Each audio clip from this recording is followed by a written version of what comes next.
honored to be here on this 4th of July. If ever a beautiful video hits home that we're sitting in these seats and fortunate to do so, that was it. Well done, team, as this team takes the field. And Patrick Sandoval, for his 8th start of the year, what we have seen has been very, very good. A couple of weeks ago, he had an opportunity to grab the spot. He has held on to it. He'll see the athletic Ryan McKenna to lead things off. Austin Hayes, Trey Mancini, Ryan Mountcastle. Ramon Urias has played in all 3 of these games. DJ Stewart gets to start today. Valleca, all 3 games at second base. Austin Wins moves behind the plate. And Domingo Leyva. That's 1 through 9 for the Baltimore Orioles as the Halos look to sweep the O's right out of town. We're talking about Sandoval. And again, the stuff is excellent. It's A stuff. But it's one thing to have A stuff, then corral it and learn what to do with it. That's exactly what has gone on. He's taken that A stuff, Gooby, and translated it into an effective starting pitcher. An outstanding arm, too. 38 strikeouts, 36 2/3. My go-tos for Patrick to have some success again today is keep that ball on the ground. 51.7% ground ball rate, and then soft contact and swing and misses on his changeup. He's got 28 strikeouts with his changeup this year, but also when you think about 55.9% whiff rate on his changeup. And so away he goes, as we said, 11th overall appearance. The ERA of 3.89. 8 home runs allowed on the year. And an opponent's batting average of .235. All right, on this 4th, thanks for inviting us into your home. Away we go with a fastball that's up and in to Ryan McKenna. It was McKenna who was a defensive replacement in right field 2 days ago that nearly threw out Shohei Ohtani with the winning run. I say nearly. Shohei was safe. But it was a heck of a throw, and it was clocked at 95 miles an hour as he comes up empty. Speaking of 90s, that's a 92-mile-an-hour fastball by him. That was a great throw. That was right on the money, but Shohei Ohtani, just too quick, scored that walk-off run. The ball was hit hard. The ball was thrown hard, but the man ran a little bit faster that scored. That man. Has made his journey to the big leagues out of high school in Florida as he misses that changeup. McKenna. How great was that arm action on his changeup after his fastball at 92. And check that. This young man's from New Hampshire, St. Thomas Aquinas High School in Dover, New Hampshire. An Oriole through and through, has been with the organization the entire time, McKenna. And his major league debut has occurred this year.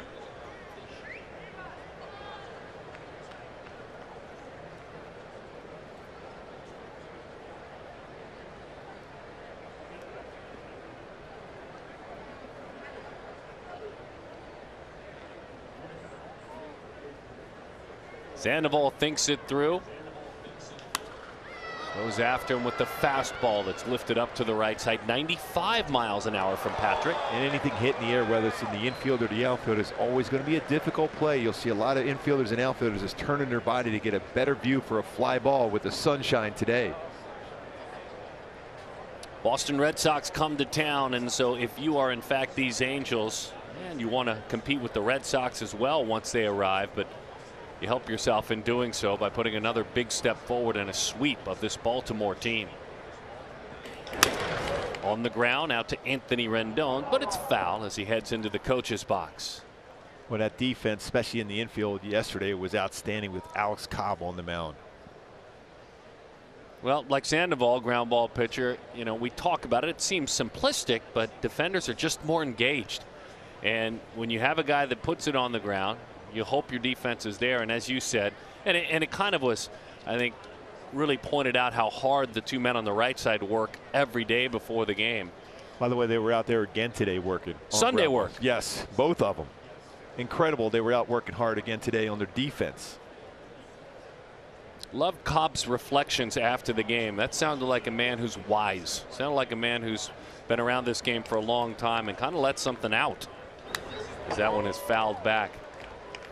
Really offered appreciation toward the fans and how much he said, and I'm going to casually quote it and get it somewhat right. He basically said, look, I did learn last year that this game is great, but we played in empty ballparks. I truly realized how much this game is actually for the fans. Yes, and how as a player you get motivated by those cheers and even sometimes boos on the road. That's a great conversation with Jose Mota as that one is low and inside. Well, Ryan, you've put quite an at-bat on this left-hander to start things, for sure. He's got to have trust here now for Patrick Sandoval. Let's get a ground ball right here. Challenge him lower third. Made his major league debut at Yankee Stadium. Starting right fielder. Batting 8th in the lineup against the Yanks. And McKenna hangs around. This at bat is 9 pitches deep now. That pitch 94 miles an hour.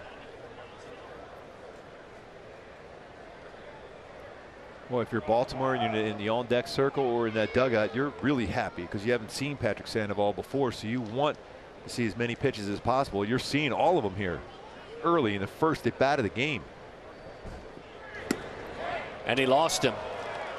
A changeup up and away. Let's talk about defensively how they will work. We know Phil Gosselin can be counted on anywhere, whether it's second, third, or in this case today, left field. Taylor Ward in the outfield. Rendon, Iglesias, Fletch, and Walsh. The battery mates, Suzuki, Sandoval.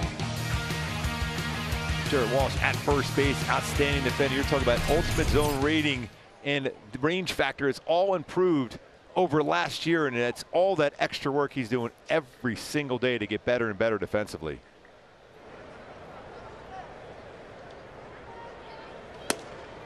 '96 inside corner, strike 1 to Austin Hayes.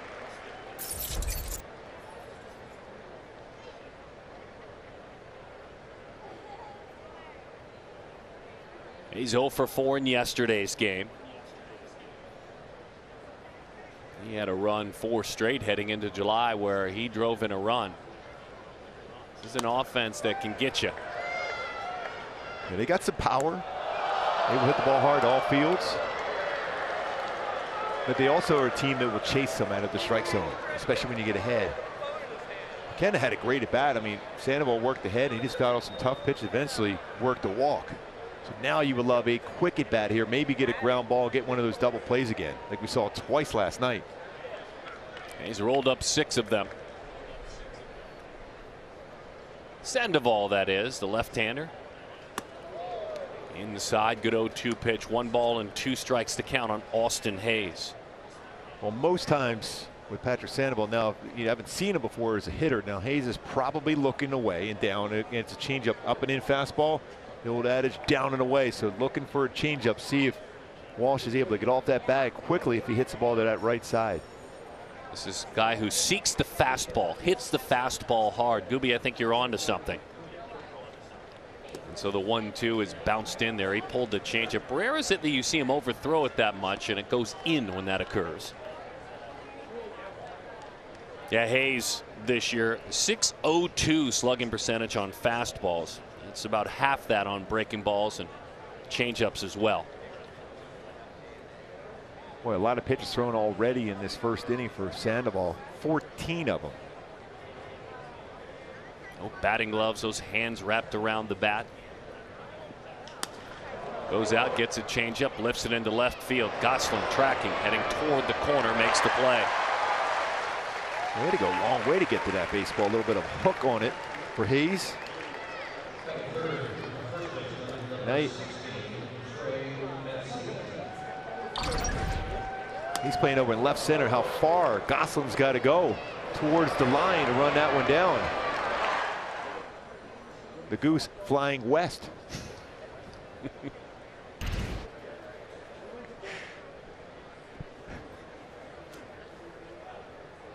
Here's Trey Mancini. Homered in the opener. Home run derby participant. Coming up a little bit past a week. Breaking ball 0-1. That's a great decision by Sandoval. Mancini swings at the first pitch a ton. He's done some serious damage with 3 home runs on the first pitch he sees and puts in play. Cedric Mullins, who has the day off, is the king of hard hit baseballs, but this man's very close to him.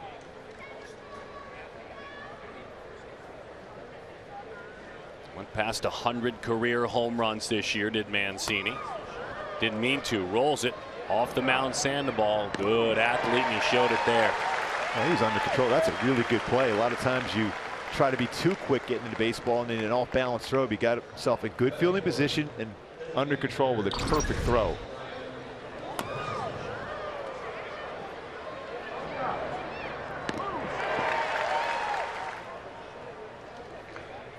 Nice job in staying low as if he's an infielder. That's the best way to be consistent with a throw.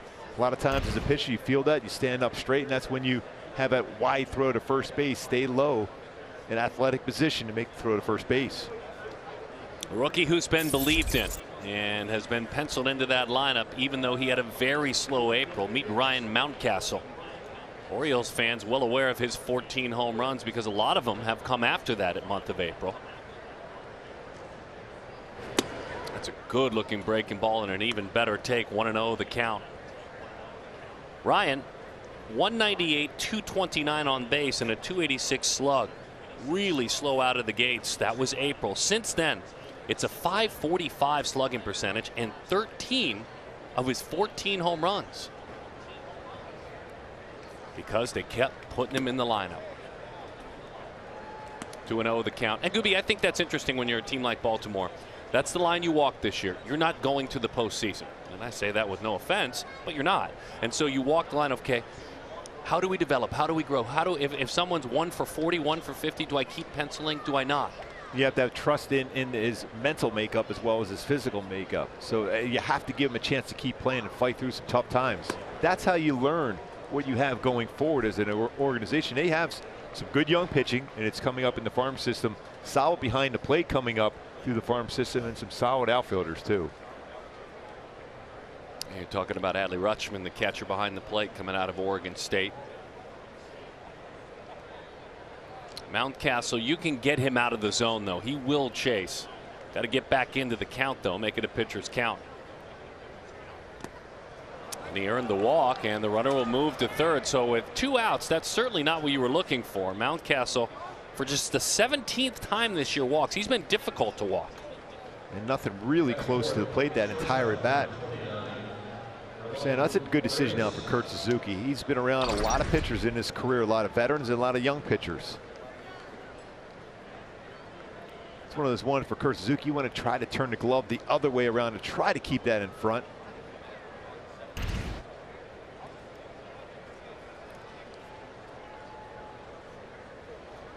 Ramon Urias now, who has a couple of hits in this series. As a matter of fact, he's 3 for 7 in this series.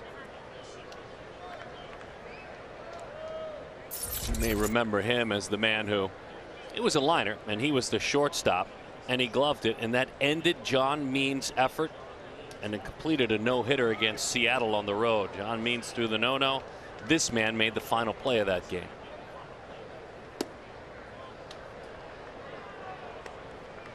Interesting. That's the first wild pitch of the season for Sandoval, and that kind of surprises me for a guy with electric stuff. Especially one will throw his slider and even his changeup, trying to bounce it to get a swing.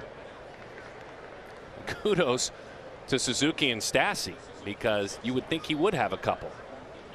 Well, he doesn't want one now, though.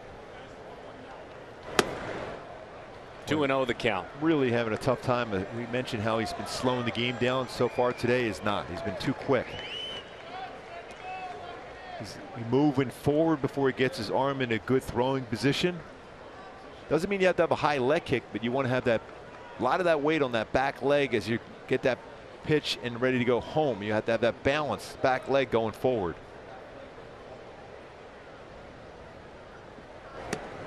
Changeup, it was up, which is a byproduct of what you're talking about, but very effective. How do you combat that, what you're talking about? I think every once in a while you get caught up into just keep working, never just step off the mound. You walk back and take a deep breath and get back there and know you're going to have your balance on your back leg.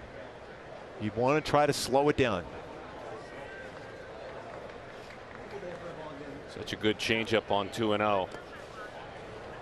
He's done that a couple of times, pulled that changeup in, and the count is 3-1 on Ramon.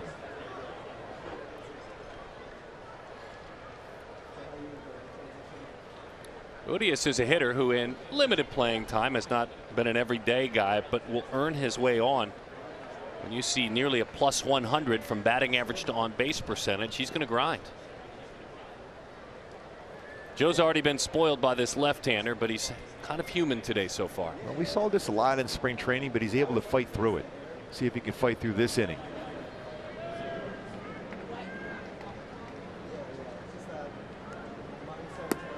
Oh, a 3-1 changeup. Oh, my goodness. And that was great arm action. Now, I mentioned in spring training, he had a number of games where pitches went away from him, but he still has the stuff to get back and get through an inning. That's a great changeup.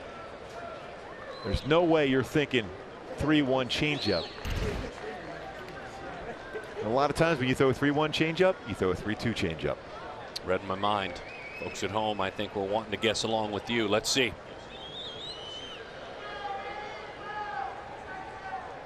Here's the 3-2. It's a fastball. 96 overthrew it. Arm never was able to catch up with his body, so this is not what we have seen of late, but it's a 3-walk first inning for Sandoval. For a starting staff, really, that's been the big issue as far as not getting deep into games, has been the walk.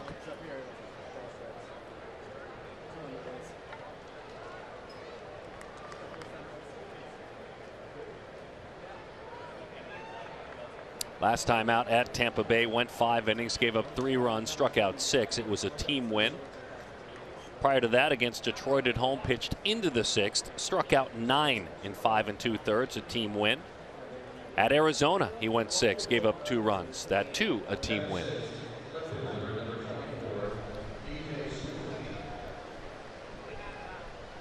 A little bit warm down there. Jose Mota, what are you feeling? You're close to it. Well, let's say game time temperature announced 79 on the field, according to Barney Lopez.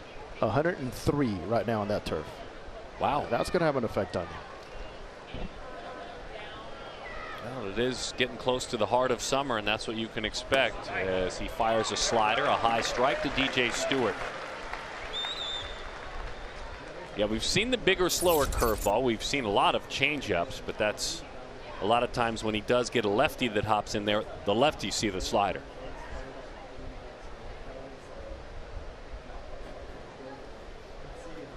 DJ's got the bases loaded.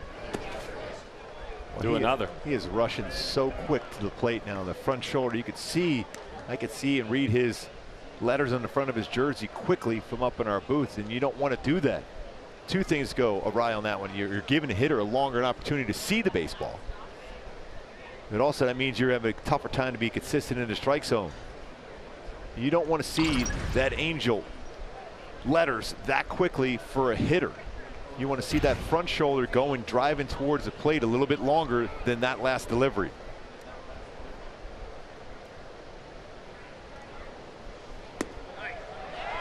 Thought he had taken a pitch high and in. Turned out it got the strike zone. 1-2 the count. This is a patient hitter. Could be a very good point, because Matt Wise has been telling me one of the most noticeable things and changes on Sandoval has been that front shoulder staying close and not forcing the issue.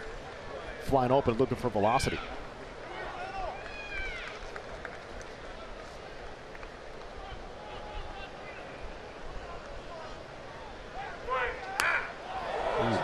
That's a slider right down the heart of the plate. He's fortunate enough to get a baseball back here on this one and no run scored.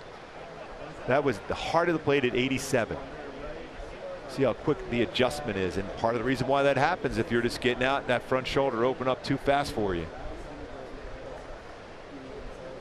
DJ working out of the hole. Sandoval, he has dug this hole, and he's trying to get back in the dugout. Not a hit in this inning, but 3 walks, and he's in trouble. The 1-2. Had him out front. Give him a slider. How patient is this man, especially last season? He hit 193, just 193, but his on-base percentage was .355. That means he'll hang around and hang around until he gets the count in his favor. It's a big pitch right now for Sandoval and the Angels. It's early in the game, but this is a really big pitch for him to throw.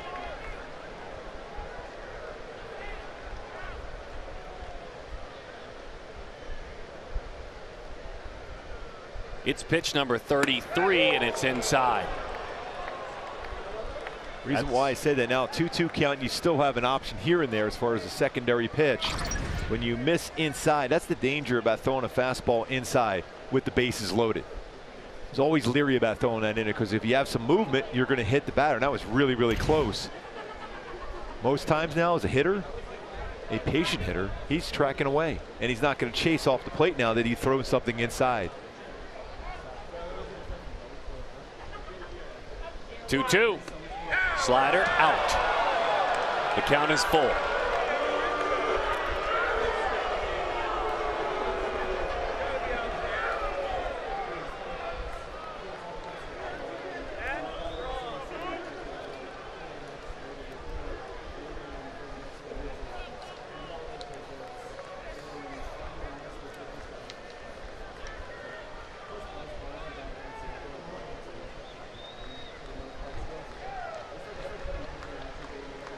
Sandoval against Stewart with the bases loaded. Got him. Slider firm over the outside corner. Oh, baby, did he make his own mess. But in the end, he cleaned it up. He needs to hydrate.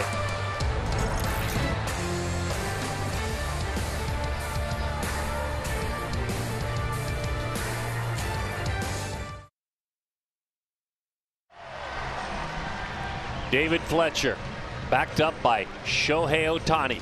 It's Walsh, Rendon, Goslin, Iglesias, Suzuki, Ward, and Lagares. Well, the offense may have to get in that hitting mode today. A tough, long first inning, although Patrick Sandoval got through with no damage, but a lot of pitches thrown. So look for that offense to get on track. Timely hitting was excellent yesterday, but see if they can get back to those power swings in a day game here at the Big A. Cal State Fullerton alum Thomas Eshelman, a right-handed pitcher that's a command pitcher, that's a crafty right-hander. We don't say that a lot, but that's who he is. That slips right on by. Looked like it shocked Leba. Fletch picking him up, putting him down, hurrying in with the slide. It's a double.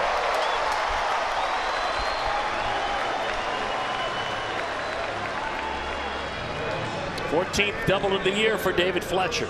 And his 18-game hit streak, although just by the glove, the way it hooked on him, more than likely that will be a double. It was rocketed by Lebo at third base. And Fletch thinking extra base hit, getting in the scoring position for Shohei Ohtani.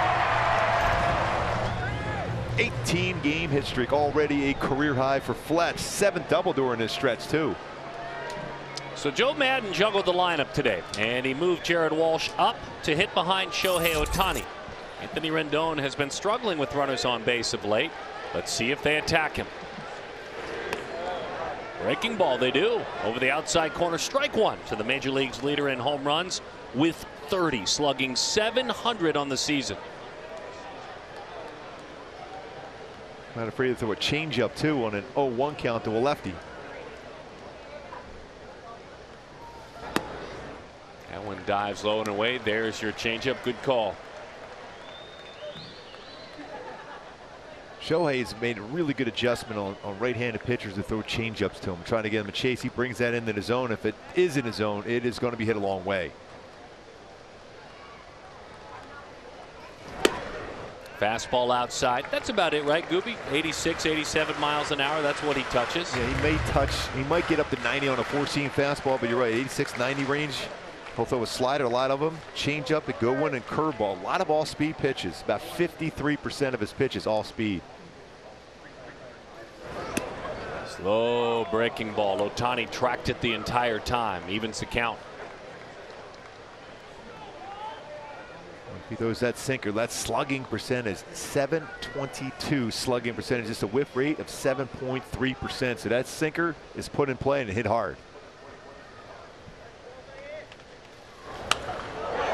Ohtani leaks out just a little bit on that one, down and away. It looked like that was an all-speed pitch. He throws a lot of change-ups.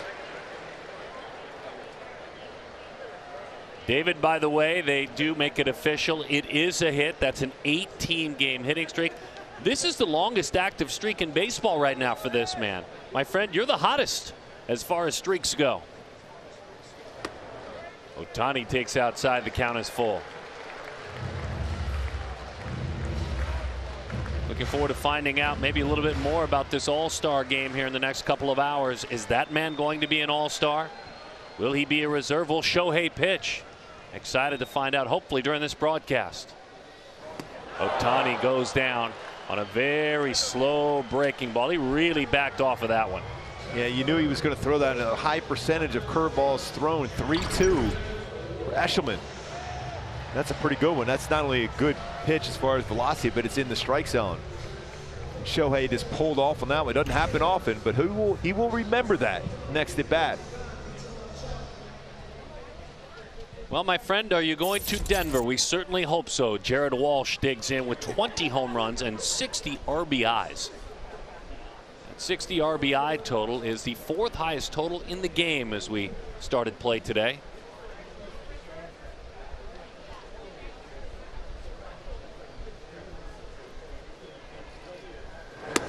And Gooby, he sits soft. I mean, he truly does look for something secondary and crushes it. Yeah, his numbers, slugging percentage, OPS, and home runs versus non-fastballs, one of the best. And then you have Eshelman throwing a ton of non-fastball, 53%. This is a pretty good formula here for success for Jared Walsh. And he's going to, looks like a lot of pitches middle to away against lefties. He is going to stay away exclusively. So you almost track the outside part of the plate. If he pitches inside, you could still get your hands through it because it's not overpowering with velocity.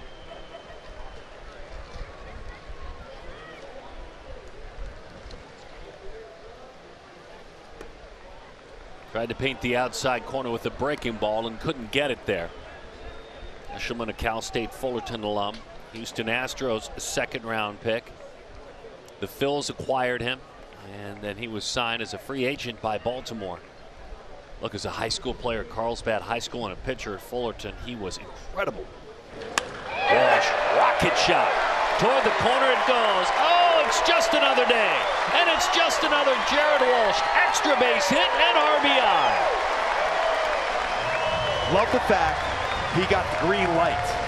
Knows the strike zone, knows those assortment of secondary pitches, and still be quick enough on a fastball if he throws it, and he lines it in the corner for an RBI double. Walshy staying hot. That level swing, that balance, and through the baseball, catching that out in front and turning on it. Those hands back to being extremely quiet, and you go back to that home run in New York against Chapman. Back in a groove now. Opportunity now for Anthony Rendon. Takes a sinking fastball for strike 1. Exit velocity on that double, 112.9 miles per hour. That's a 3-0 swing that you love as a manager. You know what? I'm giving you the green light. So he hits a rocket. Rendon, center field. Put away out there where Walsh will hustle into third. He will move on. Where a pitch in the dirt will score. Love it. Always take that break ball away from a pitcher being at third as compared to second base. Walsh doing it all. He knows that baseball's got a good chance being caught. Reads it, gets back to the base, and able to go to third on advance on that fly ball by Rendon. As a pitcher, you love when the guy stays at second as compared to third, because when you get to that 2-strike count, if you get there, you want to be able to bounce a pitch. Now it's taken away with a man at 30 because he can score on a wild pitch.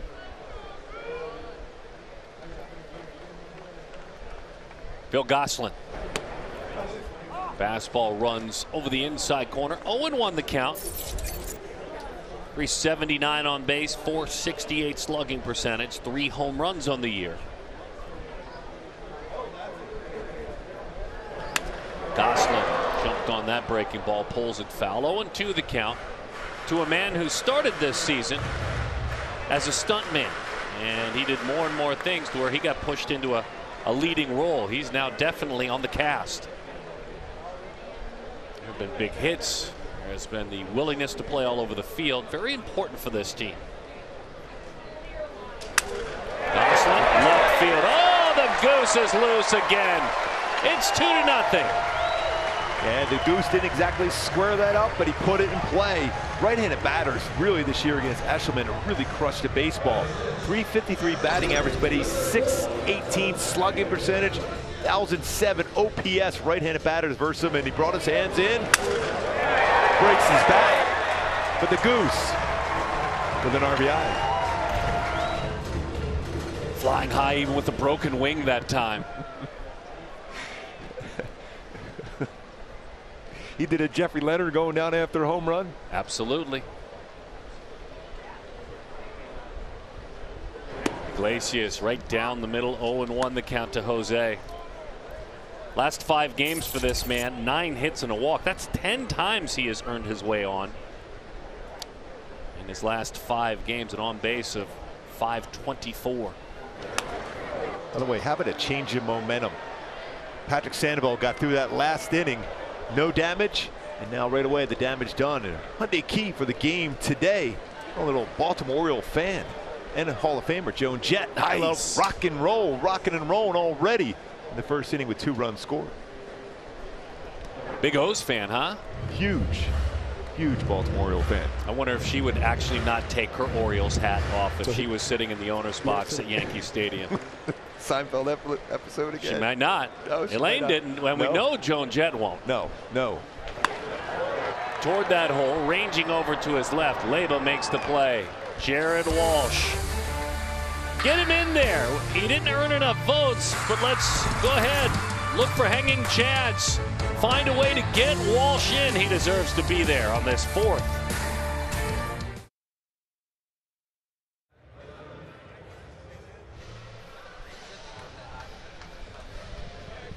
Oh, teammates were so good to Patrick Sandoval after throwing 35 pitches in the first inning. 2-0 lead, and as you mentioned, I mentioned earlier, 103, 104 degrees out on that field.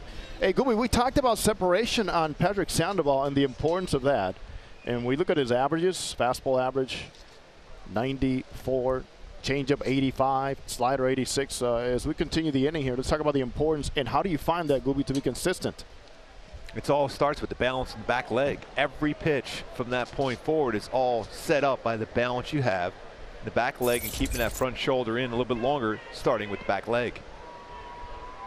Pat Valaika leads things off. Let's see if, in fact, he will be able to calm himself.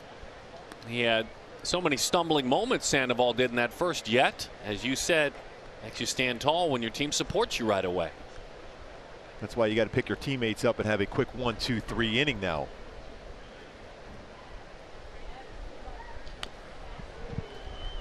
Gooby, you also mentioned we saw him so much in spring training, pretty much the scenario that we saw in that first inning, a lot of traffic, but he has found a way to work through that.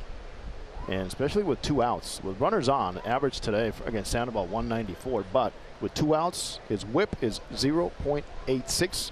Darren, that says a true story about walks and hits in those situations. He misses low, 2-1 the count to Valaika.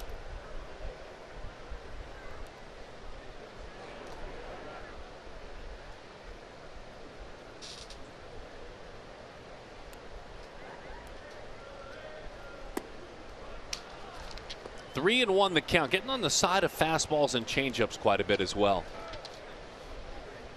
Like I said, if I could see the Angels written across his chest from our angle right here early, that means he's flying open with his front shoulder. He wants to keep that front shoulder in a little bit longer.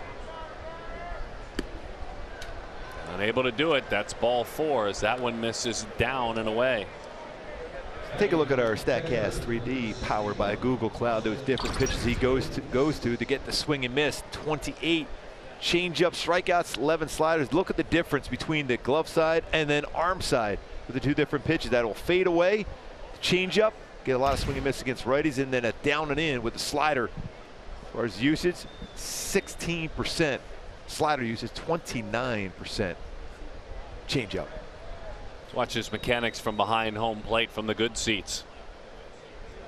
See what we can see. 4 of 11 fastballs for strikes.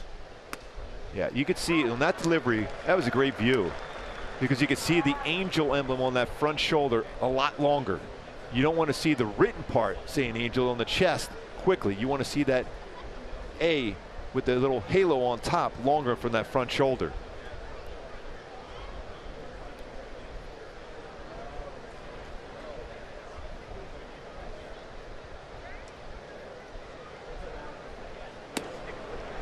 Went back to a secondary pitch, 0-2 the count. See, with all the traffic that Patrick can create sometimes with some of those pitches out of the strike zone and some walks, he gets ground balls, a lot of them, but he also has a chance to get a swing and miss, a lot of chases. So that allows him to get through these tough innings where he's not in the consistent getting in the strike zone, but you don't want to do that too often. Can't get deep into a game.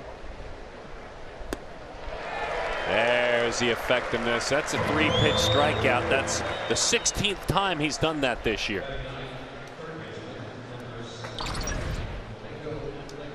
Three different pitches too, Gooby. Yeah, I was going to say that's a great sequence. You finish them off with your changeup, an excellent swing and miss pitch. But also you had a fastball and a breaking ball in there. You know, when you talk about whiff percentage, 55.9 with his changeup, but also 48.1 with his slider. I mean, that is well above average as far as swing and misses on his off-speed pitches. Domingo Leyba, switch hitter, who homered from the left side in the opener of this series. Curveball skips in there. Gooby, must there be a mentality of facing the bottom of the order to say these are not the guys that are really going to make me work the hardest? Yeah, I mean, that's where you're thinking, okay, this is where I could pick up the pace and get a quicker out. I know when you have some of those guys like a Trey Mancini or Mountcastle at the plate with the guys on, I'm going to pitch a little differently. But the bottom part of the lineup, I want to get them out as quick as possible. My mindset, 1 or 2 pitches. Just got the corner of that strike zone. 1-1 the count. You see a pitch like that, and it's interesting with the possible evolution of an automatic robotic strike zone. That pitch has become a strike, whereas you go back a decade, that would never have been called a strike. A high breaking ball like that. Technically it is.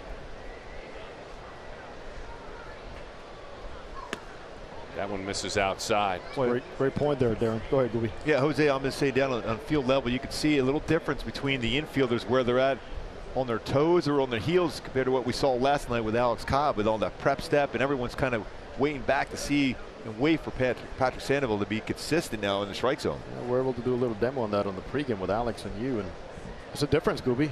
Make difference on your rhythm and timing. There's that changeup. It's like if you could see a swing and miss like that on a replay from a high home camera, you'll see movement going forward and anticipating getting a good jump from any one of your infielders.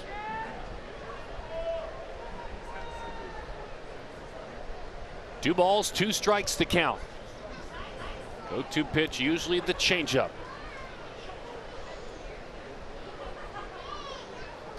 He went with the fastball. It's on the ground. It may be very rewarding. Look at those two work together. Oh, baby. Let's a little backhand and flipped Jose over to Walsh.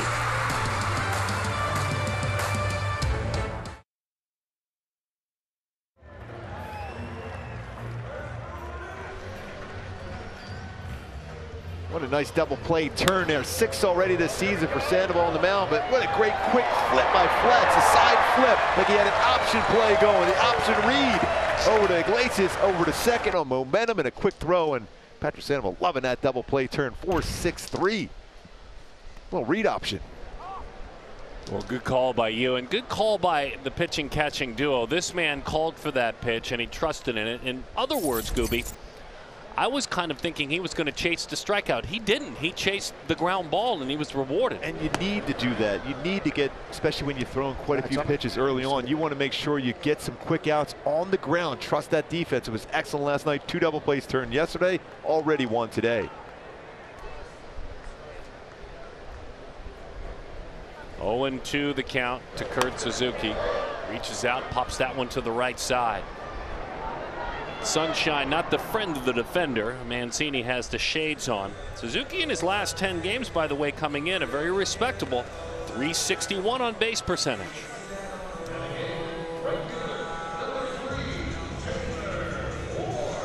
Here's Taylor. 7 home runs on the season. He's going to look to do damage first pitch here. 86 plate, 0-1 the count. Jason Dietrich, who was just brought in as the coach at Cal State Fullerton, was a big mentor to this man on the mound. It's bobbled and recovered and turned into an out. Arias, not much panic there. So Ward, who's been getting on base a ton over the last week, is retired that time. He was hustling all the way down the line, but still Arias had enough on the throw. to get him at first. Little bob, a little tough hop, stayed with it. And the stretch by Mancini at first base. Keeps the foot on the base. Doubling an RBI last night for Juan Lagares as he chases away. Almost had the look of a cut fastball, but it was a two-seamer that he just got on the other side of. A little finger pressure. If you're checking Juan out, look at the last 8 games in which he has played. He's got 8 hits. He's got 4 doubles and a homer, so 5 of his last 8 hits have been of the extra base variety. 1-2 the count. Actually, I like some of those swings he's been having. Right center, left center. That was a rocket last night. Left center. Well, for Eshelman, there's just such little margin for error. You help him if you chase. I mean, he's in a dream zone if you start chasing his soft stuff. You wonder if, as a hitter, do you move up a little bit in the batter's box or get closer to the plate?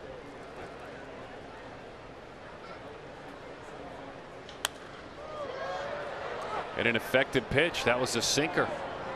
Down and in. A couple of opportunities for Mancini.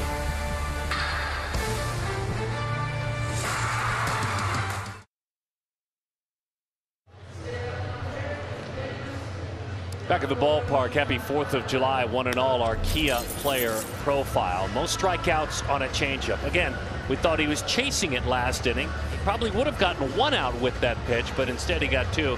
But he's a big swing and miss guy with that pitch. Lucas Giolito. I think the interesting thing we learned about Lucas early in the year, Gooby, is that not only does he get a swing and miss on a changeup, but he's one of the rare guys that throws it up with intent. Because when you show it in the strike zone, then you will get that chase below and off the strike zone, down and away, like we showed early on our StatCast 3D. Ryan McKenna walked. All right, second time through. Kind of look at this as your fresh start. Walk me in his spikes for a minute, Gooby. You've had a start like this, I'm sure, before, where it just doesn't click for a while. Your team's getting runs for you. You're now second time through. Do you tell yourself, all right, new life, I've got to seize this soon? Yeah, I got to have a quick inning or two if I want to be out there in that 6th or even 7th inning and to be you feel part of the team when you're able to go deeper in the game. But to do that, you got to think, okay, let's pitch to some contact here. Like everyone loves to strike out. And he has that capability of striking out batters with a number of different pitches, but he also has an opportunity to get some quick ground ball, soft contact outs. That's what you have to have the mentality. You battle all the way through that second time through, see if you can make adjustments already now.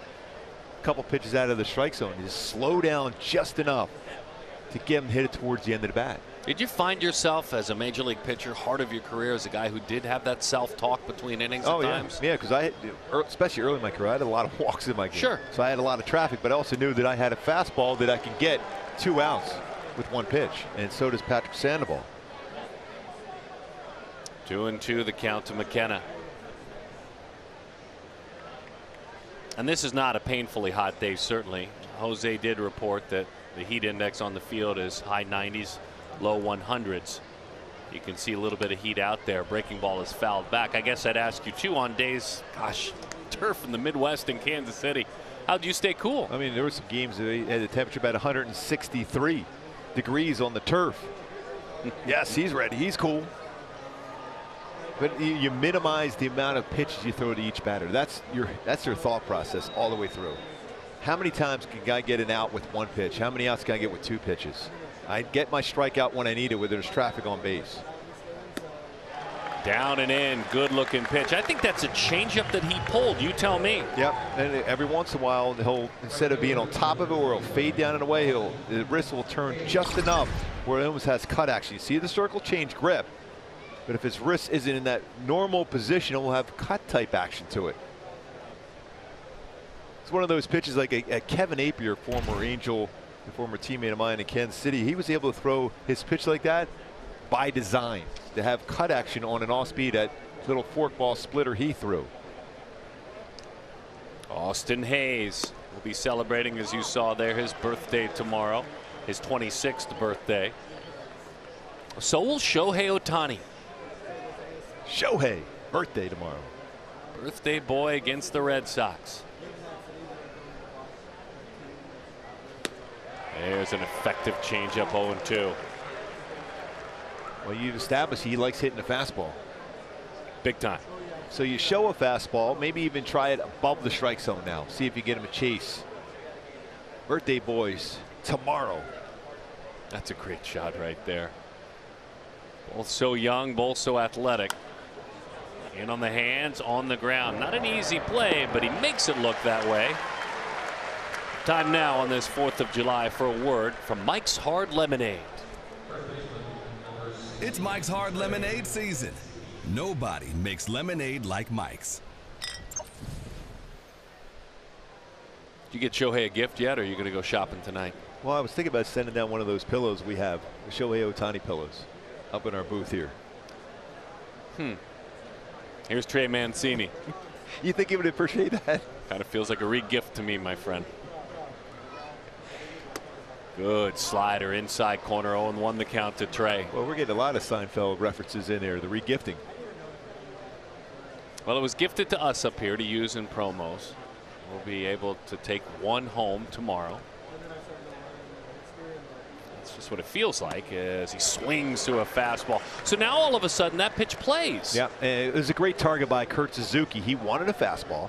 He knows he has a hitter up there who can crush a fastball, especially to try to drive a center, right center.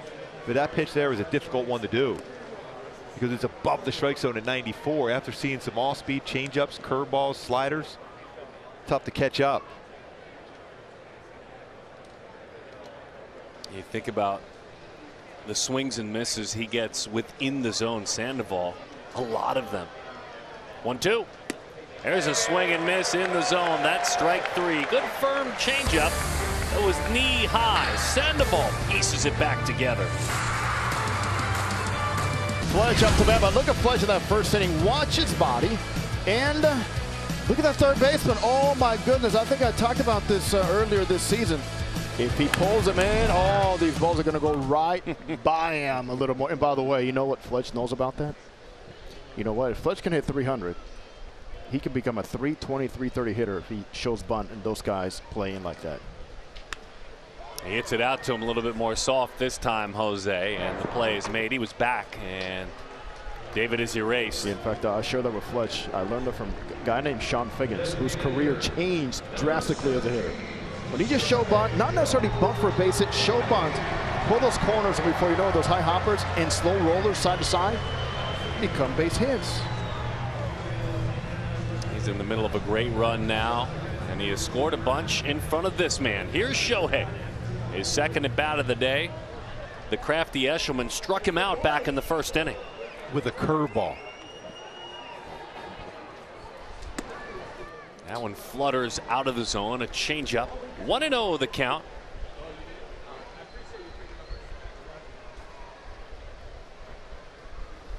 Early birthday wish for Ohtani. It's back-to-back changeups. Not afraid to throw a third one either.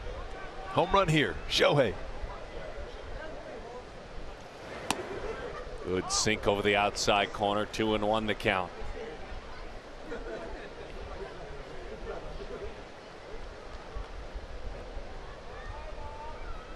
The 2-1. Watches that one hit the outside corner. He's not enjoying Eshelman as a dance partner at all. Yeah, because Shohei's so good with firm pitches. These are all slower. It's tough for him to keep those hands back and that front hip in a little longer. 2-2, Shohei Ohtani. Center field, let's watch it go. Wow! Wow! On to the batter's eye in center field. That's 31 for Ohtani. Boy, that bat flip, that went 459 feet. Shohei Ohtani, 31 home runs, tying Hideki Matsui's all-time home run mark for a Japanese-born hitter in the major leagues. 31 home runs. Shohei Ohtani, 459 center field. And he got that pitch, didn't move around, kept the feet still. And that great bat flip, by the way. He waited going down the line there with that bat flip. Number 31, Shohei. Wow.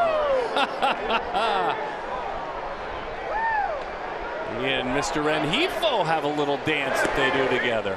31 home runs for the major league leader. And as we told you, at some point over the next hour or so, we'll find out if, in fact, this home run derby participant and a man who is going to swing a bat in the game will get a chance to pitch. Jared Walsh wanting to join in the party. He gives that one around to center field, comes up just short. Let's go back and watch this one more time. This baseball is crushed. Little spinner that stays down. You remember, off-speed pitch, down, first at bat, the adjustment made, and the lift for Shohei. And you got to look at that one, Shohei. Yes, take a look. Take a look.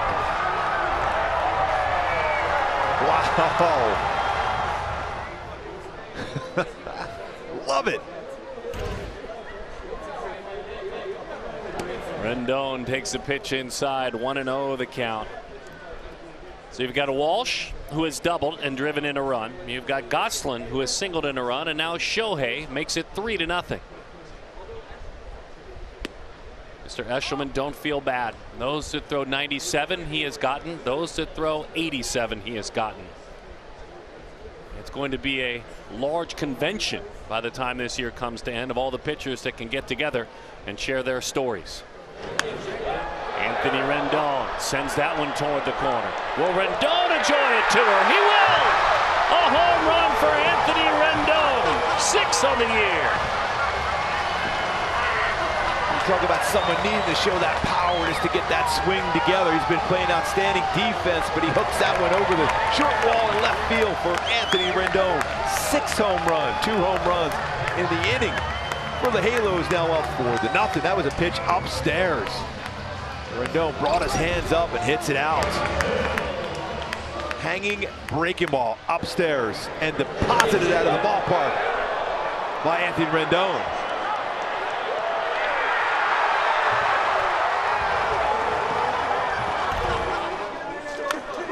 Gosselin right side, base hit. The Goose has a couple of hits on this day and an RBI as well. Oh, he's loose. That's a good swing, though. Base hit, RBI to left field. Gosselin goes the other way with a base hit.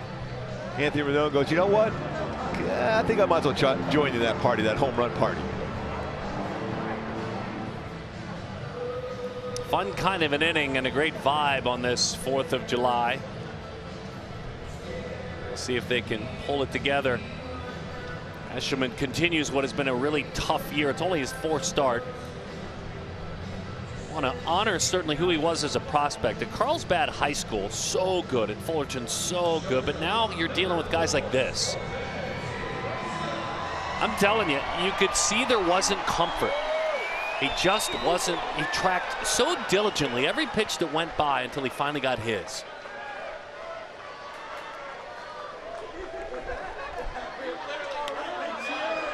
Iglesias thought he'd try and have some fun as well. Got under that one just a little bit. Home run. They wanted it. Hit it over here, please. Over here. The hard part is that he hit it over you. I mean, you were right up against that batter's eye. Shohei was trying. He was paying attention. Oh, baby, that bat flip. Wow.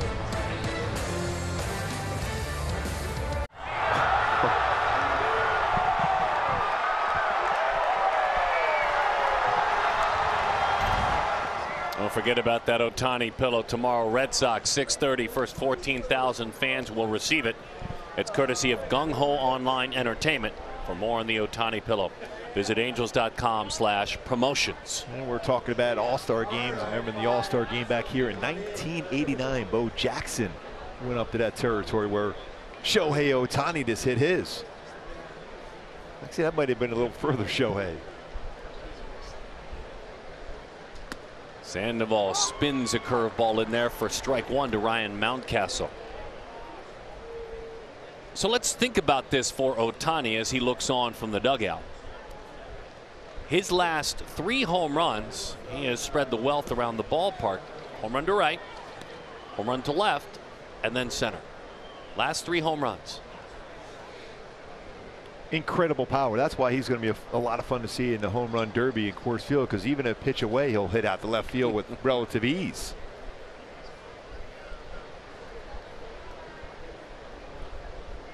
I love what Mike Trout said about that. He said he is going to be a lot of fun. It's going to be must-see TV in home run derby with Shohei Ohtani, probably the favorite going into it.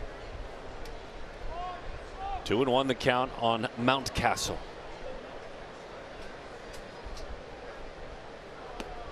That one sails low. 3-1 the count. So he pulled it back together in the third. Strikeout, ground out, strikeout. He walked Valleca to start the second, but then a strikeout and a double play got things in order. As we said, Shohei looks on with his mates, the designated hitter.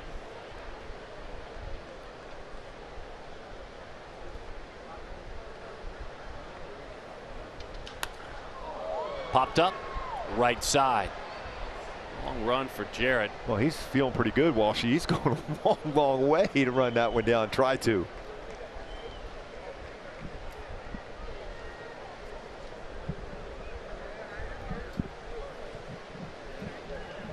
Good idea for a little breather for Patrick Sandoval. Take some time to get on that pitching rubber. How far Jared Walsh had to run for that foul ball. Looked over at him, say, "You ready?" Said he's ready to go. 66 pitches for the left-hander. If he's able to manage this inning, you get dreamy a little bit. Think about 5 or 6 innings. You hope for 6. Got to stay economical, though. Or do things like that. That's a strikeout. Down he goes. Change up. Alex Cobb did a nice job of giving the bullpen a little bit of a breather last night, going 7 2/3 of excellent pitching. That was Alex's longest outing since a complete game back in 2018. I thought the way he was throwing, we were both looking at each other. He had a shot to finish that game off, but what an outstanding job. 112 pitches, 70 strikes. Breaking ball, slider, 0-1 the count. And then he won the hearts of the fans when he referred to them with such reverence after the game. A very, as we talked about it earlier, very reflective answer. And by judging on what we saw on social media, the fans really took it to heart. Just missed at 93. That's a good pitch.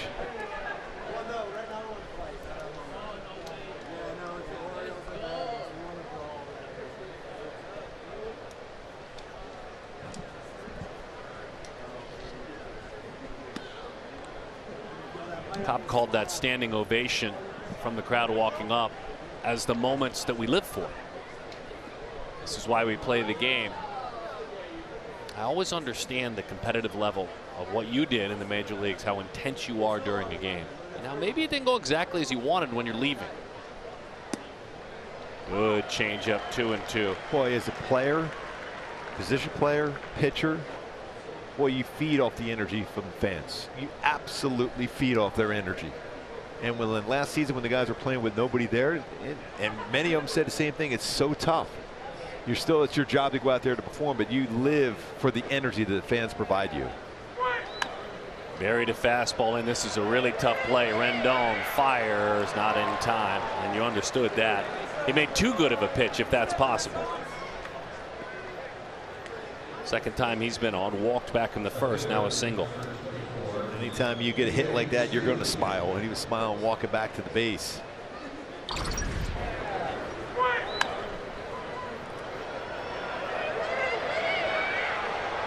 By the way, good decision for Patrick Sandoval to get down on that throw. See how far down on the ground he was making sure he wasn't in position. That's a line of throw for Rendon the first, as Patrick got off the mound to try to field that baseball, but no chance for him to get to it. 3 defenders between first and second. Here's DJ Stewart, the pesky, patient DJ Stewart. Hit the bat twice. The Angels are able to hold on and win this game. You go back to that first inning, this at bat for Sandoval versus Stewart was huge. Huge as far as momentum. So Joe Maddon said after the game last night, really the momentum is always turned to your direction by the starting pitcher the very next day. Families everywhere today enjoying the game together. Good breaking ball, no balls and 2 strikes to count.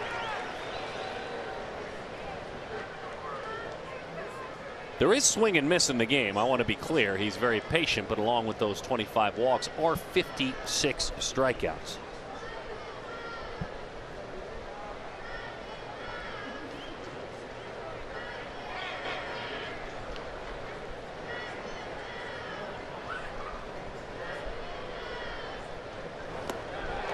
And another one. Slider. Got him to chase. I like that pitch for Sandoval. I know there's a lot of swing and misses and a lot of chases on his changeup, but his slider is very good. His spin rate on his slider is above average. And he will get a lot of whiffs with his slider, 48.1%.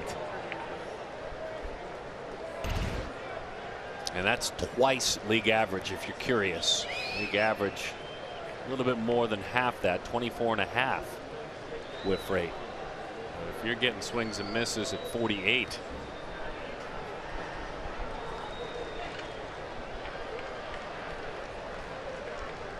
Pat Valaika from the right side.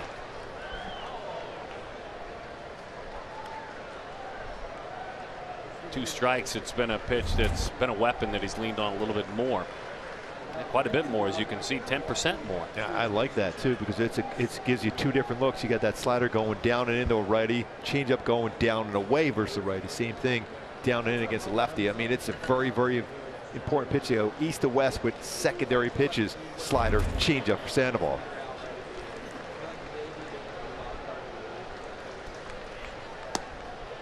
A little bit low at 95. 1 ball, 1 strike to count on Valaika.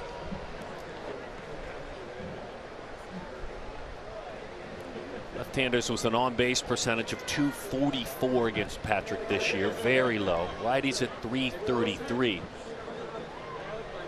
Lefties actually have a little bit more damage done as it pertains to slugging percentage.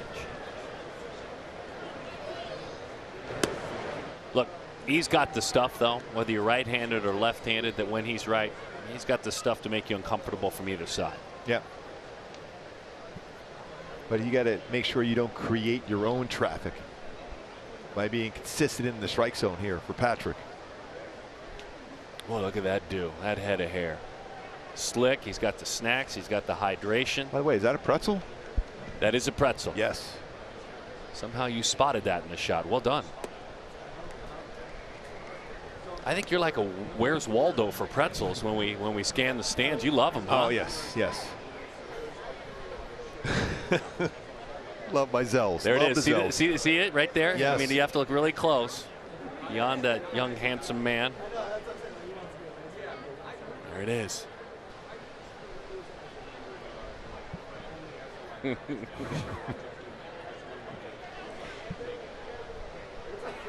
3-1 the count.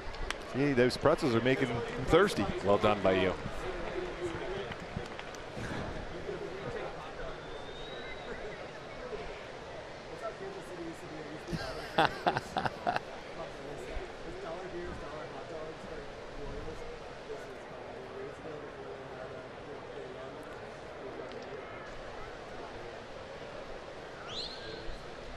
$80 pitches now for Sandoval.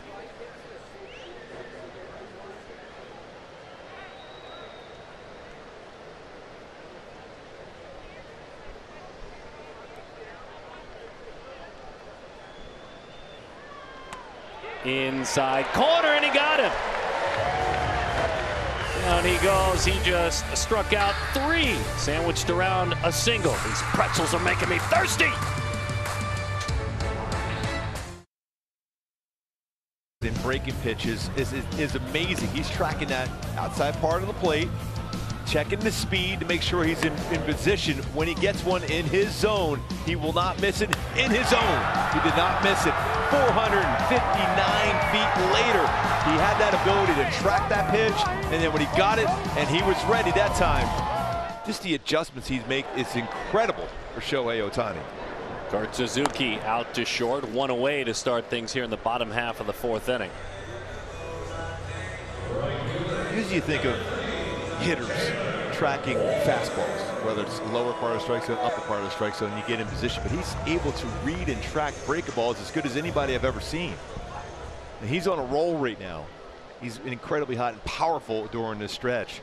But he is reading spin on breaking balls and where those pitches are going and where there's a chance it's going to go right into his nitro zone, and he crushed that one. Could be encouraged by Jeremy Reed. You watch those breaking balls and you want to see where your bat must be when you swing. And you know Jeremy Reed tells guys, and why the Angels have been so good with off-speed pitches, you want to swing beneath that breaking ball to have better drive. Without your eyes being trained for that, you can't do it consistently. Base hit left field, Taylor Ward. He was trained, his eyes were for that slider. He spun on it very nicely. And back to your point, Jose, it's basically you're catching that break ball in the arc where you can get good contact before it gets below the strike zone. That is your launch angle, exactly. You create the launch angle based on the height of the baseball. Think about how many times you see a hitter go shaking his head back going, I just missed that breaking ball. So what happened? He topped it, hit the top of the baseball. That baseball was crushed. It's mind-boggling what he's doing, Shohei Ohtani. That's why I use that kind of unique out-of-the-box comparison of calling him a dance partner, because the last thing as a pitcher you want to do is to get in step with the hitter. You want the hitter to always be out of step. And Shohei finally figured out the movement, the dance, if you will, and was in step right there.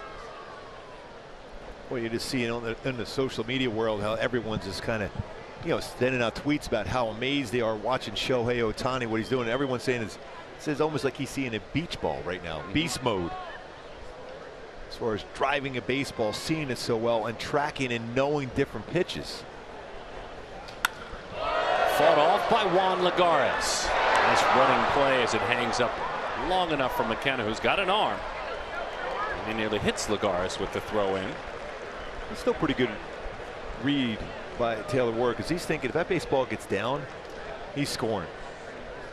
Hopefully he's okay sliding back into the base. He slammed on the brakes just before the bag. It was able to get back, knowing it was going to be a tough play for McKenna because he's going to catch that, showing a lot of range. But even with a strong throwing arm, it's going to be tough for him to get in position to throw it. Since 2010, look at where David Fletcher ranks with hitting streaks. It would be the longest, should he keep it going into the week. And it's the longest active streak right now in Major League Baseball. A lot of fan favorites on that list with Fletch.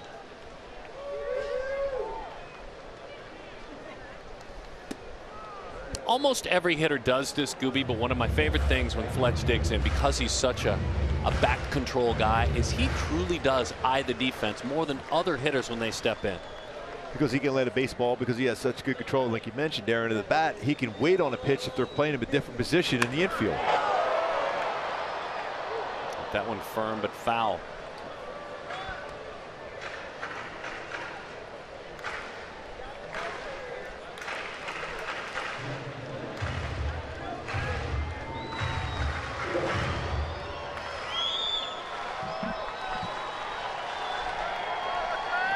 This baseball's version of a slapper, for those of you that enjoy watching softball. Pitch away, he'll hit it the other way. Pitch up, he'll slap it the other way. I love Jose's point. It's such a valid one. And if you can just get anything with regard to bunt inside of the head of the third baseman, you up your chances. That tied him up. The short way they go, they get Ward sliding in. All right, Shohei will wait for you for another inning. 4-0.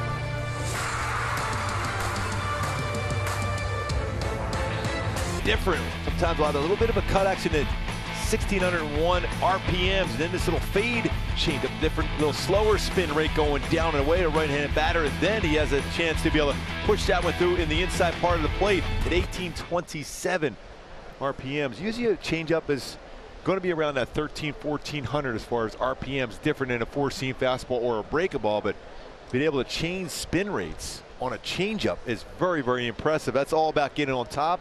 And sometimes you can manipulate your thumb to be able to push the changeup to go a different direction instead of the fade action. So it could be by design or sometimes by accident. I'd love to think, Jose, it's by design. Like I mentioned, Kevin Apier was able to do that. As you get a feel for that pitch, he has a great feel and he throws a lot of them. I think it's getting to the point where it's by design. He can make that have a little cut action, but also throw the changeup that's going to fade away. So it's all about where you have the thumb placed on the changeup with a circle changeup for Sandoval. Good changeup, stays away that time. 0-2 the count.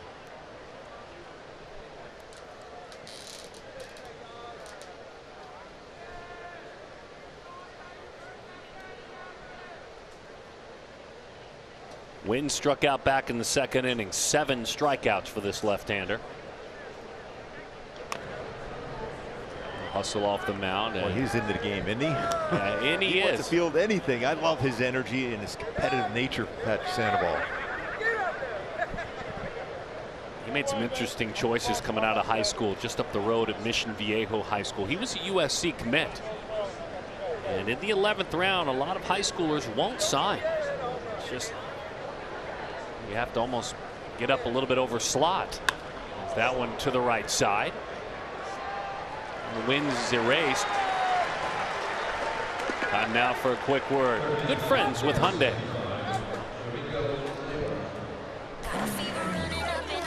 Hey, it's your journey. Own it.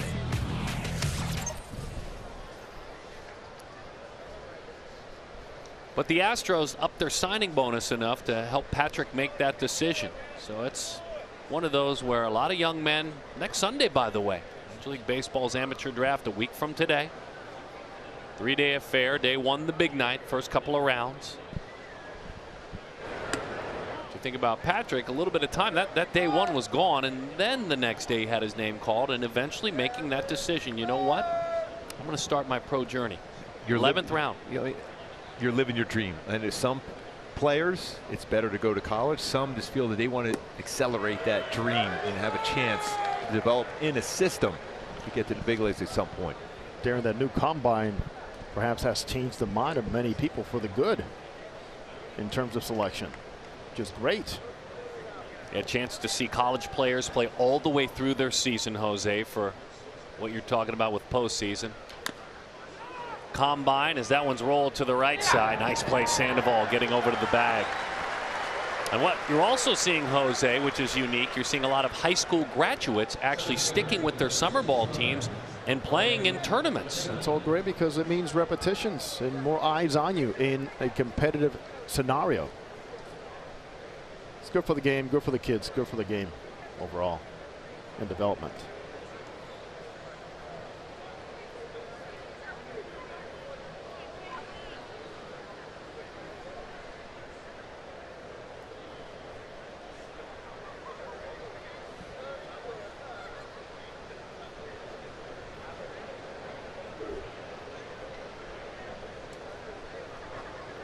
Shohei Ohtani will lead off the next inning with a bat in his hands. We know that he is going to be a part of the home run derby, and now Major League Baseball has announced, in working with the Angels, that Shohei Ohtani will also be a part of the pitching rotation in the Major League Baseball All-Star game. Wow, that's incredible.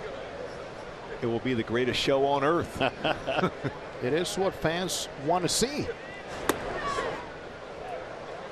I mean, he's thrown the baseball like an ace, and he's hit the baseball like a superstar, crushing the baseball.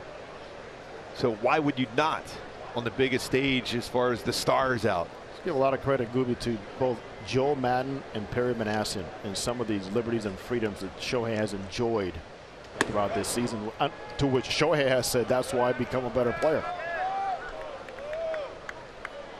And those freedoms are earned, right? I mean, the communication, the back and forth, the way he goes about his business, the way he dealt with failure last year. Yes. Keep pointing out there was a time in September when Shohei Ohtani was not part of the Angels lineup because of that. You got to remember too, there'll be 2 full off days after the All-Star game, which will be huge for Shohei Ohtani. Wednesday and Thursday come back to play again on Friday. So he's going to get a lot of work in there, from home run derby to pitching and hitting in Denver. Can you imagine the devices that are going to be on that man? Just watching every single move. Now that you don't have to be home to watch the games or an establishment. Little roller, that one's foul. All right, around home plate. So Darren makes sure all the plans are taken care of. I can't wait to see him on the mound too. We all love seeing him hit a ball 459 feet like he did today, but in a one-inning scenario, like he would be a closer, you might see that 100+ mile-an-hour fastball. Nito Ryu, a two-way player, all-star.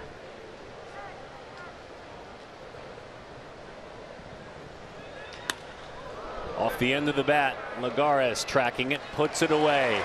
Shohei Ohtani, all-star slugger, home run derby participant, all-star game pitcher as well. Due up next.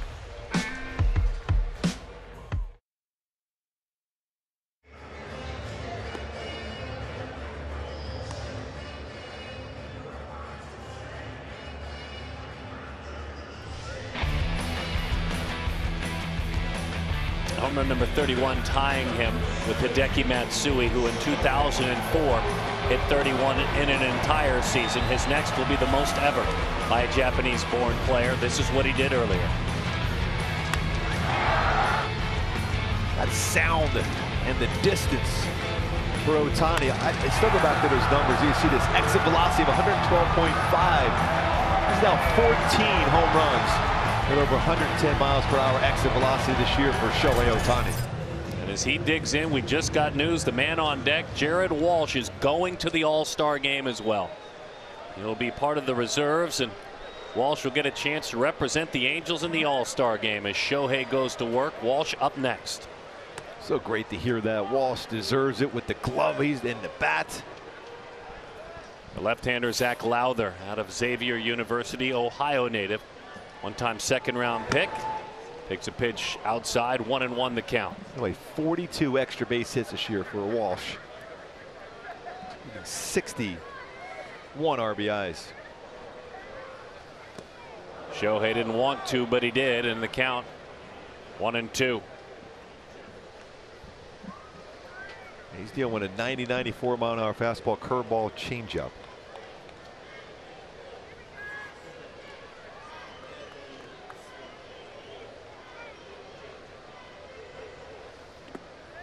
Skips into the dirt from Lowther.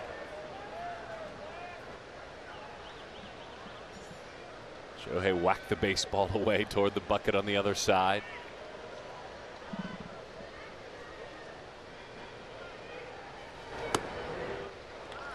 Just missed. 3-2 the count on Ohtani.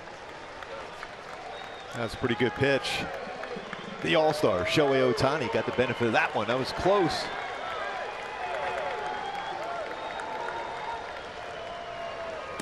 Down he goes. Slow breaking ball. Ohtani goes down on strikes. Jared Walsh, an all-star. Honored, thrilled. Here are his thoughts. I did dream it, but you know, you never know if dreams are going to come true or not. So I have a lot of big dreams brewing around up in my brain, but pretty cool that I get to go watch Ohtani compete in the home run derby, and you know, we'll see him really open some eyes in Denver, I think.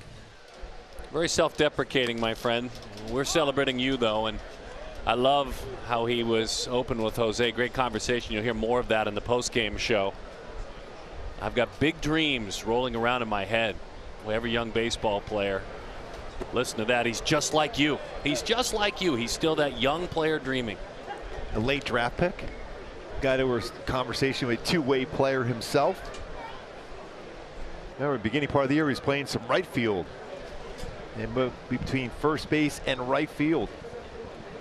Boy, what a season he is having right now after what he did in the month of September for Jared Walsh. Outstanding. Gooby, he himself has become must-watch TV. Earned it.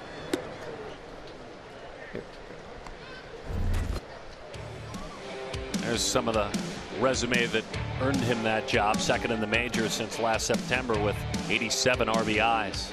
Top 5 in everything. And he takes outside. And he is trending with walk-off Walsh. Done it a couple times this year. Big moments, including a Grand Slam game, tying Grand Slam in New York on the road.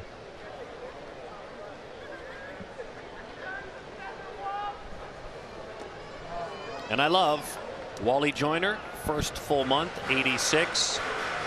6 home runs, slugged .598, on base of .379. Jared Walsh, first full healthy month, September last year, 74, .744 slug with 9 home runs. The numbers similar between the two. Bigger slug from Walsh. But it's fun to compare those two in their first big strides. Both college guys. That's strike 3. Great feature.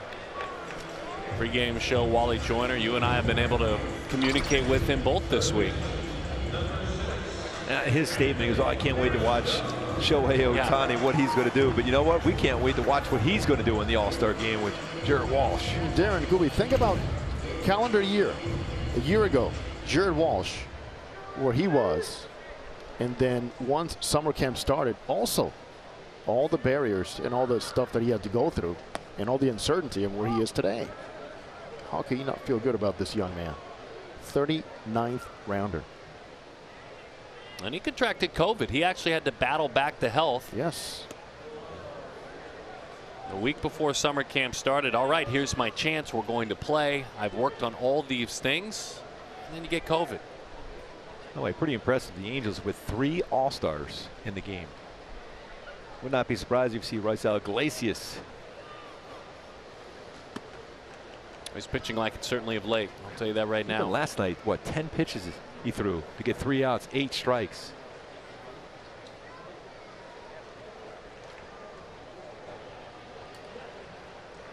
Rendon, good to see in his last at bat, homered.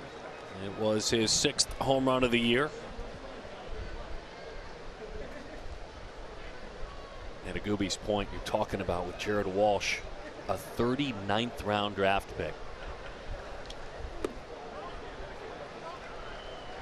I mean, that's at the point in the draft when, and you can, it's great to listen to and watch on MLB.com when they get deep into the draft. But that's the point where you're bringing in like assistant scouting directors. And you see he's working every day to get better and better. And what he told you the other day is that, you know, I'm just going out there and trying to improve defensively, offensively. He's out there early work. Rendon has been on twice now. You almost wish the fans could have get in there a little early to the ballpark and just watch how hard he works every day. Even today, a day game after a night game, he was out there fielding ground balls, making throws to second, make sure he's ready for a 3-6-3 double play, going back on pop-ups, coming in on slow rollers, all those things to get better defensively at first base. Yeah, Gooby, since we can't say enough about All-Stars, one of the things that Jared Walsh brought up today to me was, I recall talking to you on the field in Tempe Diablo Stadium. He goes, I was so honored just to get interviewed after a game. Think about that. Today, I'm talking to an All-Star. And roles reversed, right? Yes. And you were honored then, but really reversed now. And there's no better feeling. All the festivities there at the All-Star game, the signing the baseballs, the meeting the legends of the game that will be there for the All-Star game, and all the best players in the world, your teammates for that week. And let me tell you, he remembers watching the All-Stars, and he mentioned one big name to me today, Ken Griffey Jr. Yeah, he epitomizes the All-Star game. You see some similarities in his swing at times, going through in that follow-through with Walsh and Ken Griffey Jr. You're right. I mean, everyone wants to have a swing like Ken Griffey Jr. if you're a left-handed batter. But there's a little bit of similarity in there, especially even at times with that backdrop after he crushes one. When your swing becomes iconic and the trademark, it says something with it.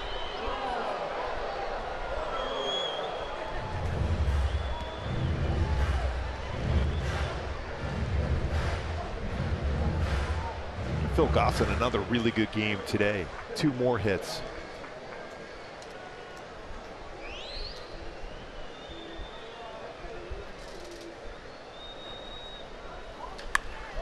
Gosselin shoots that one to right field, son. Tough.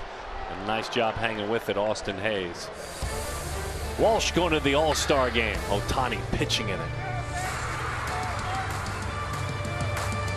Stats Sergeant Stackfield.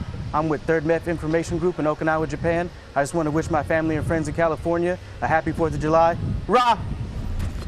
Wonderful, and we thank you for allowing us to lay our head down each night with the freedom that we enjoy in our country, sir. We thank you for your service. Yeah, thank you so much. Sandoval with 3 strikeouts in the 4th inning. There was a single in the middle of it. Also struck out a pair in the 3rd. He's got 7 overall.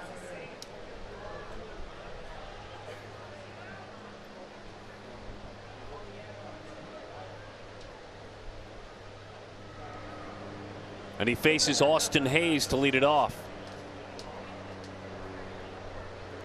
His routine of stretching out those hips before he delivers the first pitch, really important, because he drives and uses that lower part of his body so well delivering the baseball.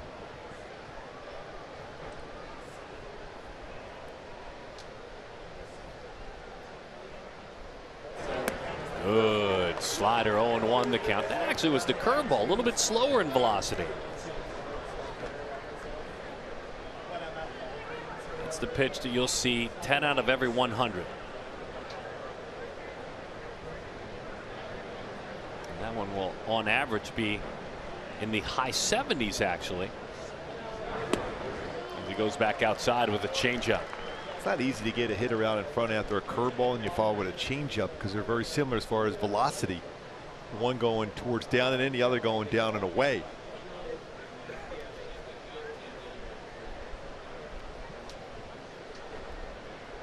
.96 pitches as he works here in the 6th inning. Let's see if he can get through this 6th. Broke the bat. Rendon will play it on a bare hand, unable to make the play. That went sailing over his head. And so that's an infield single for Wins. Second hit already for Baltimore today, where Sandoval basically shattered a bat, and a slow roller results in a hit.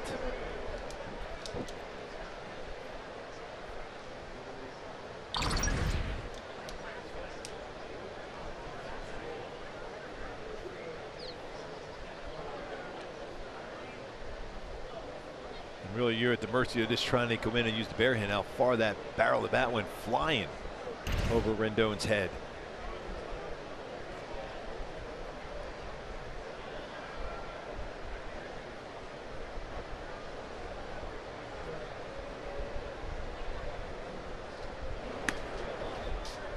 I'm told the bat went 52 miles an hour. 52.8. Slager's getting hot in the pen still. Sandoval at 98 pitches. I think he would love to see nothing more. Claudio's going to get loose too. And him completing this 6th inning. We talked about it a couple of innings ago inside. Known for his athleticism, Sandoval, long before he knew that man, Joe Madden. He was a really good football player at Mission Viejo High School. Matter of fact, didn't play a ton on the travel ball circuit. Mainly just working out and training with a good organization, the BPA organization here in Orange County, because he wanted to play football too.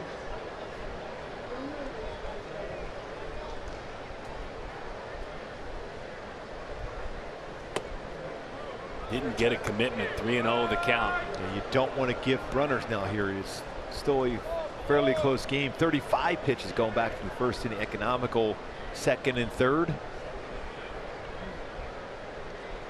Even in that 5th inning, solid. And he's got to battle back in this count. Got to get a strike here and then try to get a ground ball for a guy that's rolled into 12 double plays this year. And now a 3-0 visit.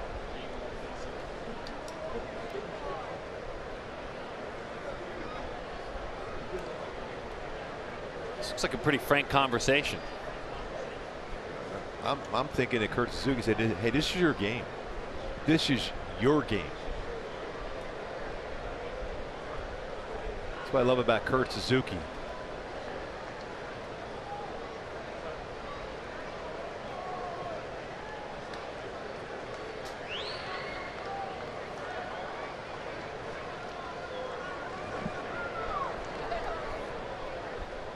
See if he can dig out of a 3-0 hole. He lost him, and that may be it.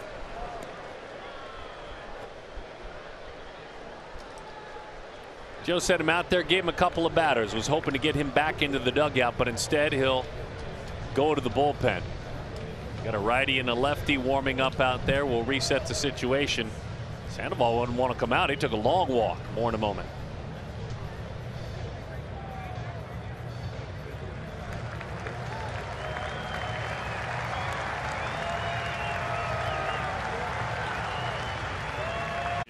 You talk about the difference. There's an 0-0 sinker that hits the outside corner, then the curveball, just a different look, different velocity, inside corner, then the changeup. Had him set up 94, 79, 85. Love tracking the different velocities, the movement on these pitches. Part of the successes, especially when he pieced it together in that second, that third, and that fourth when he struck out the side. It just turned out as Aaron Slegers goes to work, he couldn't escape the pitch tally in the first inning. That ended up biting him in the end. Yeah, but still a pretty good pitch there. The base hit he gave up to Hayes. And I think when you look at that's why I love what Kurt Suzuki went out to the mound. You can almost tell he's saying, hey, this is your game. You got to throw a strike. And he aimed that last pitch and it ended up being up above the strike zone. So 5 walks in this game.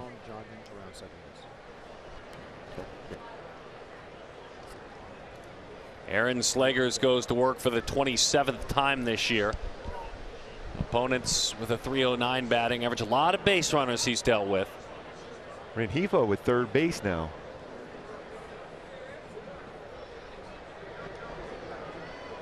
So we'll see what the word is on Anthony Rendon.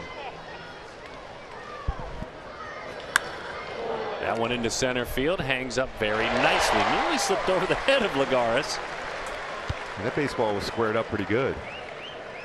McKenna walked, struck out, and then lined out.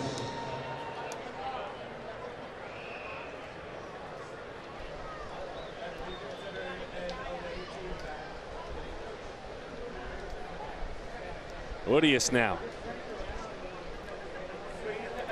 Mountcastle.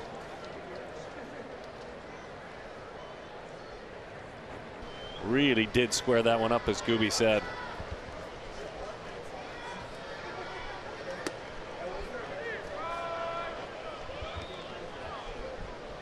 1-0 the count.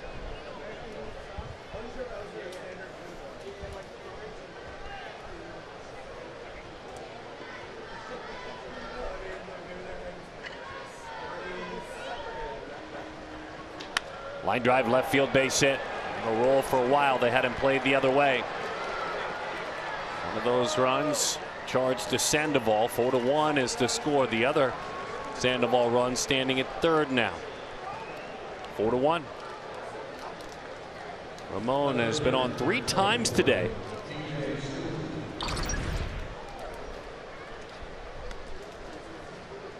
So 2 baseballs hit pretty hard in a row against Slegers in this inning by Baltimore.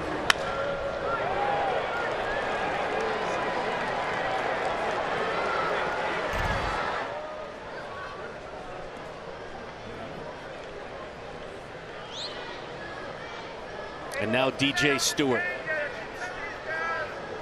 was on second and third.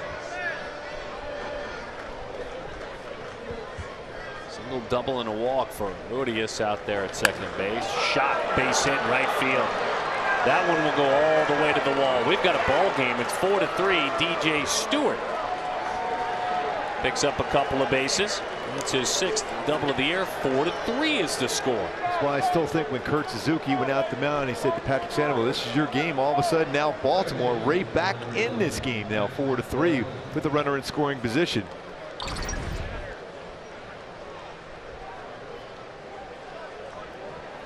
And Joe Madden hops out of the dugout as we see this one more time.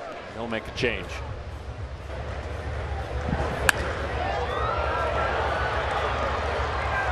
Right down in the corner, scoring 2.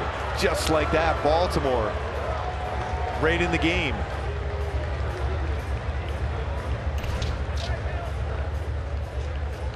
Call to the bullpen has been made. We'll reset. Looking for some answers out there in the pen.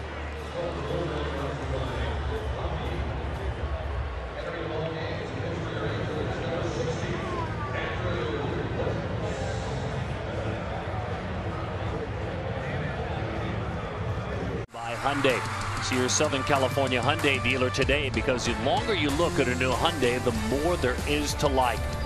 By Jack in the Box, our $6.99 triple bacon cheesy Jack combo is here, and it's only a Jack in the Box, and by your Southern California Cadillac dealers.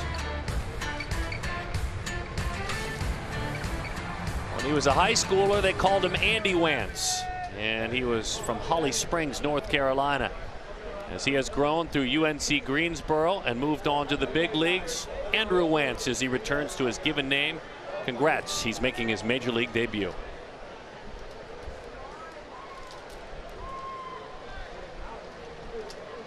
Stewart out there at second. Certainly a wonderful moment worth celebrating for Wantz. Crowd gave him a large ovation, posted it out on the scoreboard.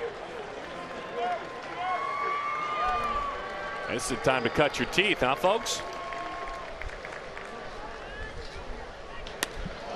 That one struck left center field, tracking and running it down out there is Lagares. That's a great play.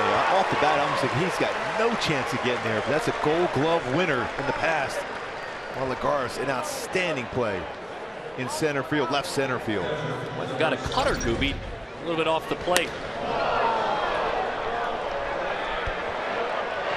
What a play that was. And he gets there and he's under control.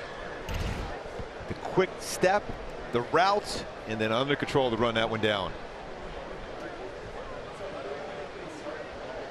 Well, all hands on deck here. This is one of the best hitters in the game this year. It's not hyperbole. Suddenly Cedric Mullins has come alive in the major leagues. He's got 99 hits this year. In this series, though, they figured him out till now. He's 0 for 9 in this series, and he's an all-star as well. Gosh, deservedly so.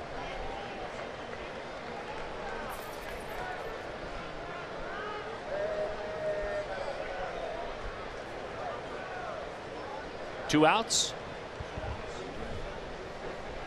That's a 4-year college competitor. Paints a fastball just off the plate. 1-0 the count.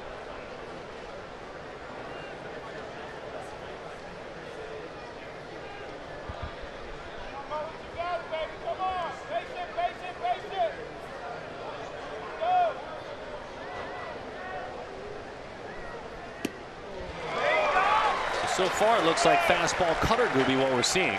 He also has a changeup, too. A pretty good changeup. This year, Wantz in 25 2/3 AAA innings. He struck out 25 and allowed just 6 earned runs. 2.10 ERA. And remind me, too, that can be challenging, now called AAA West, the old PCL. There are some ballparks where it flies, right? Yeah, baseball will fly, so you still have to have it in you to be competitive as far as in the strike zone and challenging hitters. Good fastball, 94 miles an hour. Just like that, challenge a very good fastball hitter.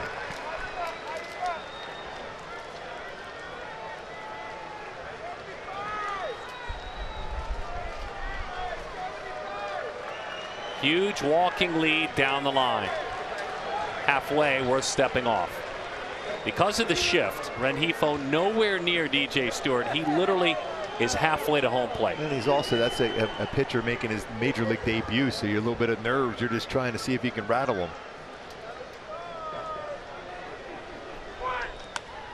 Lifted into left field, dumped in for a base hit. He fought off the cutter. And the 100th hit of the year for Cedric Mullins. And we're tied at 4 all the way back. It felt comfortable 4-0 lead. All of a sudden, Baltimore, and they've been so good with hits, with runners in scoring position and 2 outs.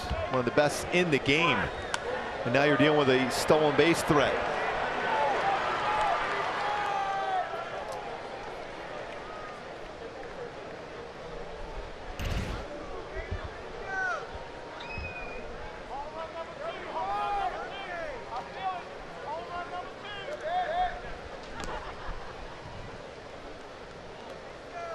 Wentz in the minor league, 17 total stolen bases against him in his minor league career. Those were 17 attempts, 14 successful. And all of his time journeying through the minors.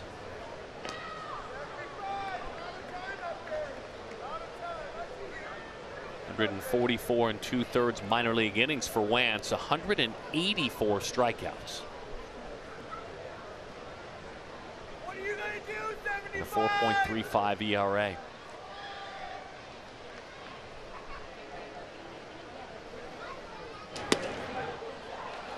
One and 0 the count.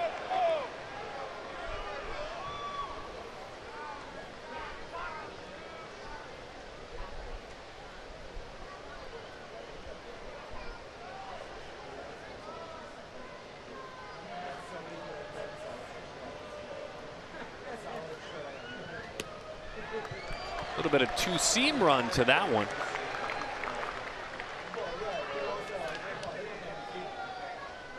Matter of fact, Wentz, his ERA in the twos. For most of the year, it's been nearly 2 runs lower than anyone else on the roster with 20 innings pitched.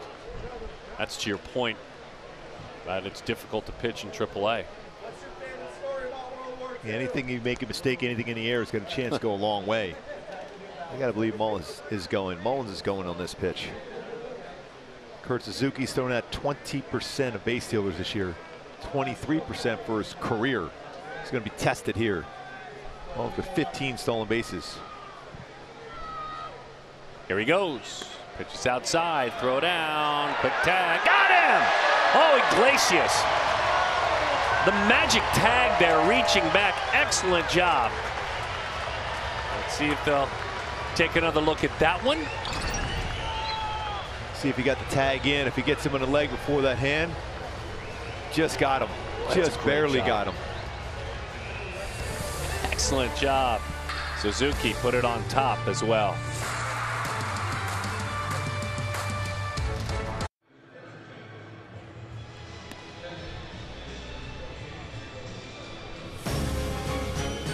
It's our ballpark view on 4th of July from the T-Mobile coverage camp. If you're not here, that means you're at home and your grill's fired up and the people you love the most, some of your buddies may be over. Thanks for inviting us into your home. We look forward to seeing you back at ours sometime soon. Those who have come today and have just been committed to enjoying themselves.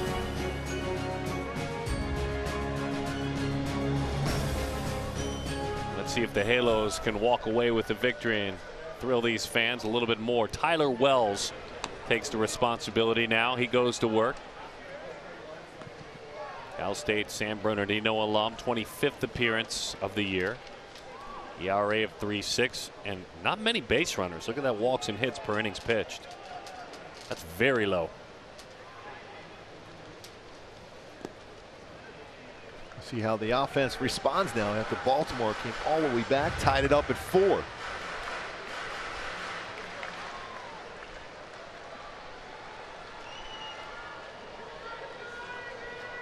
Couple of changes for Baltimore. You saw Cedric moving into the outfield. They make a change behind home plate too. Pedro Severino hiding behind those shades and that mask. 95 and it swung on and missed. 1-2 the count. Yeah, he could touch 97 with his fastball. Curveball, slider, changeup. You can see a slider, he likes to go that, but we all know Jose Iglesias hits breaking balls very, very well.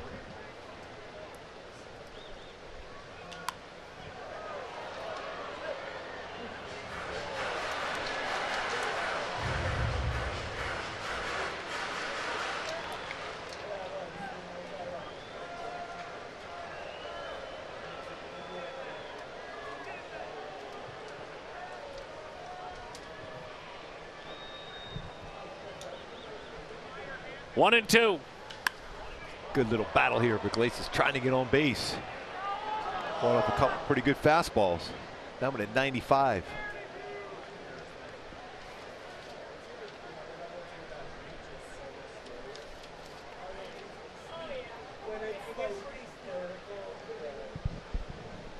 Seven hits for the Angels, 5 for the Orioles. Neither team has committed a miscue. Both have stranded 4.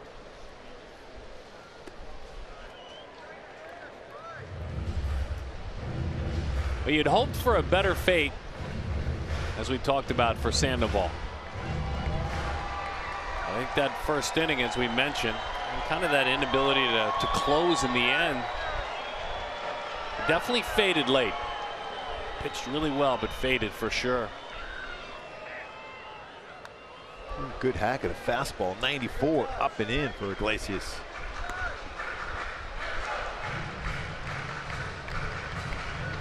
The official line for Sandoval, just 2 hits allowed, 2 runs earned, but those 5 walks.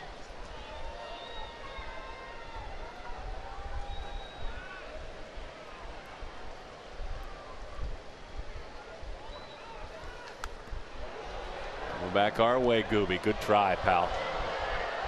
Right down below it goes now. Good effort, though. Nice fan. Play by a fan below. Brought the glove on the carom. Right behind the home plate area, 3rd row.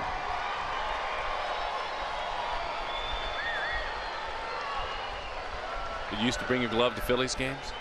No, not at the 700 level. I was pretty safe up there.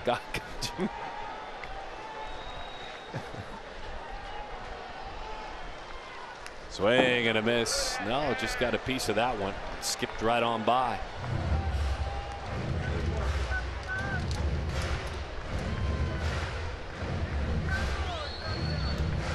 Young Gooby going up to that 700 level. 4th of July. The Gooby boys, man. I love that.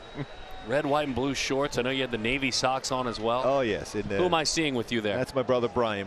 He's about 2 years older than me on the right. The shorts are rocking it, don't you think? I do. I like them. Fastball at 96. Iglesias goes down on strikes. It's a good look, Gooby. And also, I know the competition with the throwing the rocks and see how many points, how many hops on the water. That's how they build the arm strength back in the day. That's right. Yeah, that was before bands and weighted balls. Just the rock skipping. Yeah, I didn't get my invitation to drive line up in Seattle yet at that point. No. No, okay. I would have loved to have done that. You still can, Gooby. It's open. Just to go visit, that's for sure. That'd be about my extent to go up there. Drive line of the Texas Baseball Ranch. I'm sure they'd love to have you.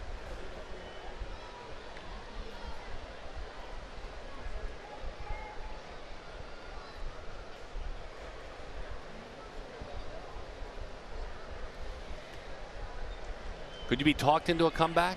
No. No, okay. Is that emphatic enough? Yes. When's the last time you threw a baseball? Just played catch with somebody? Just a couple of years ago, throwing batting practice in high school. Okay. I did that a lot. I love throwing batting practice, but that was from about 45 feet. Understood. Yep. Well, it's a little bit of that backspin on the fastball. He uses his height, of which there is a bunch. Well, it's definitely a pitcher that takes care of that leverage. He stands 6'8", folks. Pretty good 15th round pick for the Twins back in 2016.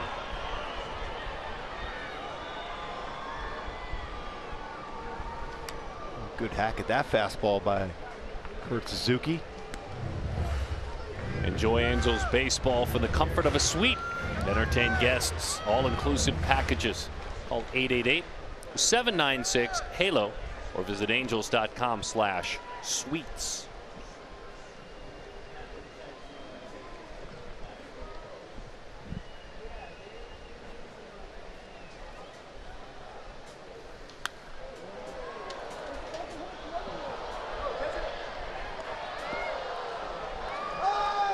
So this right-hander, Gooby, just to back it up a little bit what we're saying, has actually thrown a fastball in this inning, a fastball with a spin rate of 2,700. Yeah, that's a good four-seam fastball. That will have that illusion of riding up in the strike zone. That's well above average. It's kind of crazy. Yes. In a day now of late where we're seeing spin rates decreasing, that is impressive. Up in the zone, Suzuki drives that one into left center field. Diving play out there. Oh my! Fully extended, hauling it in. Boy, that is incredible stuff. Hey, that's one of the better plays you're going to see the entire year. That was outstanding. I thought that for sure that's falling in for a double for Suzuki. Playing shallow, full extension on the dive. Ryan McKenna had that throw the other night at 95. They always talk about his athleticism. What a great play by Ryan. And just fearless on the dive. And that is keeping that head still when eyes on the target. Dives, full extension. What a play. And controlled the baseball when he hits the warning track. He's not even on the grass at this point. He's on that hard warning track. What a play by McKenna.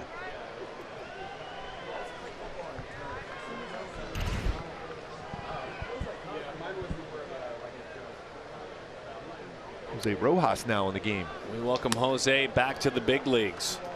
Certainly with a lot of fun moments earlier on this year.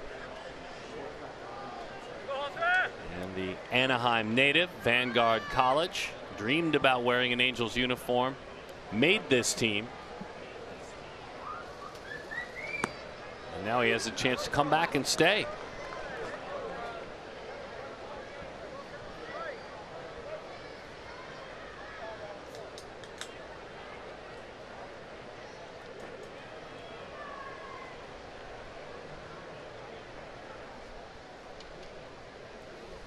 That one is high.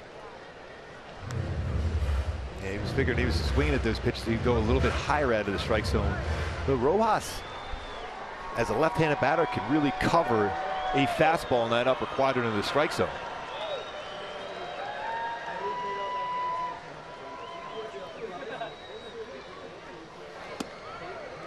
Tried it again. In 21 games in AAA, Rojas with 4 home runs, slugging .422, hit just .217, .286 on base. Had a massive year in 2019 at that same spot with 31 home runs.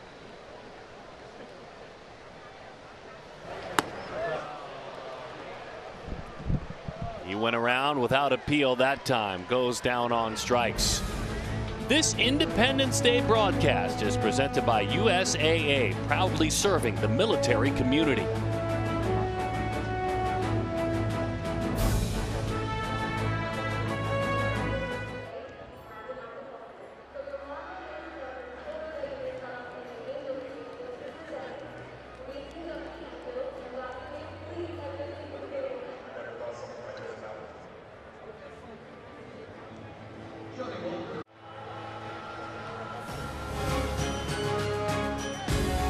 This Independence Day broadcast is brought to you by USAA, proud supporter of the military community.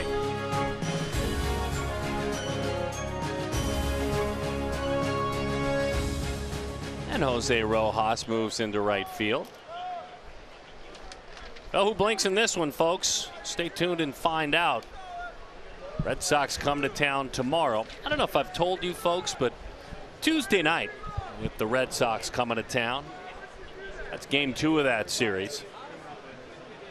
As Wentz goes to work. Leyba looks at strike 1. And Shohei Ohtani is on the mound Tuesday night. We'll be on the air at 6 o'clock. Maddie and Gooby, Jose will have the call. 6:38 first pitch. Ohtani against the Red Sox Tuesday night. When the Red Sox are playing some great baseball. Be tuning in Wednesday, July 7th. That game is at 1 o'clock and wondering where Shohei is. You will have missed his outing. Batting coming up 3rd in the lineup next half inning for the Angels. You know, I try to remind viewers, Gooby, about the fact that they need to see him pitch. Yes. On occasion, I'll do a second reminder. A bounce back game for Shohei too, after that tough win in New York. Facing a team that's won 8 of its last 9 games and leading Oakland late in this game 1-0 up in Oakland. And we'll crank that series up tomorrow. Martin Perez against Jose Suarez, making his Angels starting debut for this year. Suarez pitching so well out of the bullpen with a lengthy outing after a lengthy outing and a sub-2 ERA. Wentz comes back, goes changeup fastball 2-2. So you wonder if he goes back to his changeup now.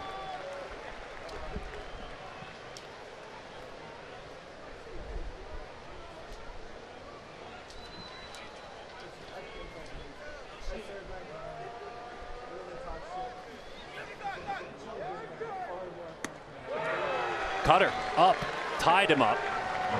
Jose Suarez, the starter tomorrow. We'll have it for you on Bally Sports. First start of the season, those relief appearances, lengthy, pitched with a lot of confidence. I think you hope that it translates into that starting rotation. And we talk a lot about Patrick Sandoval's changeup. You talk about a great changeup for Jose Suarez. 39.4% whip rate with his changeup. His curveball has gotten better too. So a couple out pitches, secondary pitches to go along with a pretty good fastball he's been throwing. Yeah, we've talked about his arm slot, Gooby, but he said, hey, also, my release point is something that's been emphasized since AAA, and Jairo Cuellar was a pitching coach, and Matt Wise on me about this. Dom Chidi has something to do with it too. So follow through, Gooby, has been important, not only on that changeup, but also on locating that fastball for Suarez.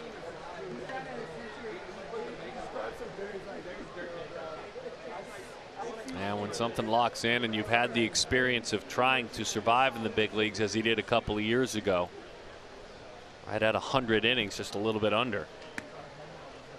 Now it's a ticket for success as Wantz paints the outside corner. 2-1 the count, making his major league debut. Son of Sherry and Edward Wantz. As we said, pitched at UNC Greensboro.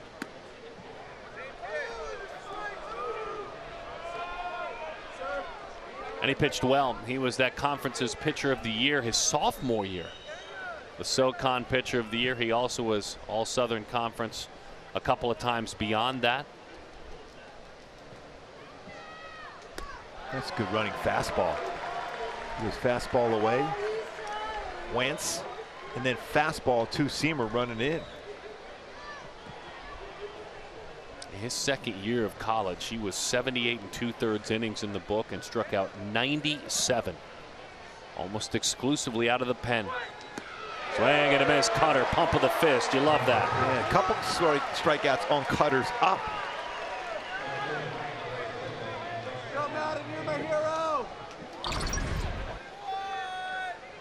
That upper third, or a little bit above that. I love that reaction. You know, a lot of people have heard the news. They found some place to watch this game on their technology. A lot of people that mean the most to this man's journey are watching on the edge of their seat. Rod Weitzel was Wantz's high school coach. Travel ball coach was Jason Landy, all part of his journey. Popped up. That one put away. So far, so good for the right-hander, keeping his team in this game in his major league debut. Happy 4th of July, everyone. We'll stay right here. And remove your caps. Today's pre.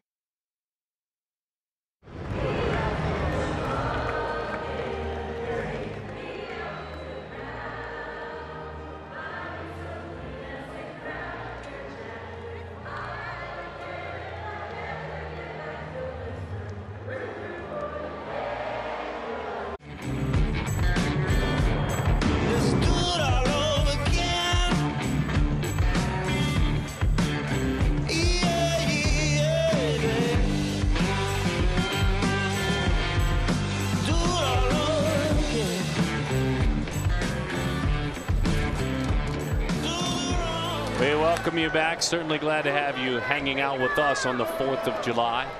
Jose Mota, Mark Gubazah, Aaron Sutton, Alex Curry. And you've invited us into your homes or onto your devices. We thank you. We hope you're having fun today. As a little bit later into the afternoon.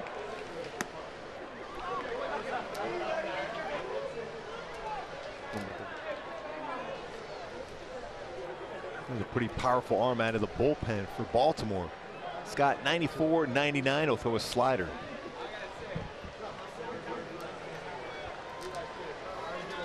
That one skips in there. It's that hard slider.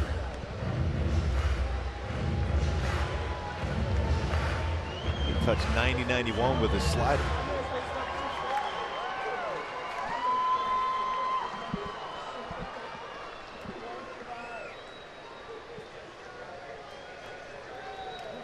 The 1-2. Could be on the move. Let's see. Nope. Nice play. Leyba went and got that on a backhand. Quickly gathered himself and threw out Lagares. That was a long throw across the diamond. On the backhand, gets up quickly, gets rid of it. And on the money, on the throw, the stretch, Mancini gets the out at first base. A big out for Baltimore here in the 7th inning. Fletch hits Shohei on deck. Jose Mota, I know you and Brandon Hyde certainly align your thoughts on Shohei Ohtani as he awaits his chance. Oh, Brandon Hyde could not hide what he's seen from Shohei Ohtani. And our reader's quote here, he says, he's such a good player. I don't know what to say. Not just driving the ball in base hits, it's deep home runs. Extremely challenging to face him. That comes from a real dirtbag right there in Long Beach State product. And one of the best baseball minds around. And a great connection, obviously, with Joe Madden. Get his foot. It almost looked like it got his foot. Nope, didn't get Fletch. Sorry, Jose. No problem. There's, I know you like dirtbags, Ruby. There's one of them. A lot of talent came from that program. Joe Madden as a mentor, and also Jack McKeon, a key piece in Brandon Hyde's managerial career. Fletch gives that one a ride. Just shy of the track.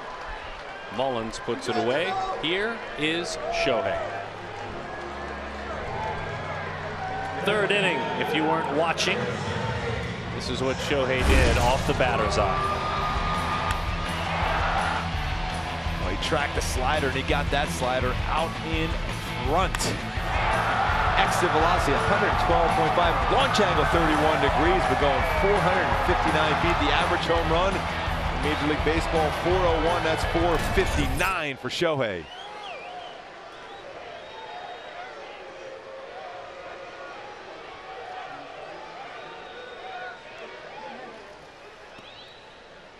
One and 0 the count on Ohtani. He struck out otherwise a couple of times.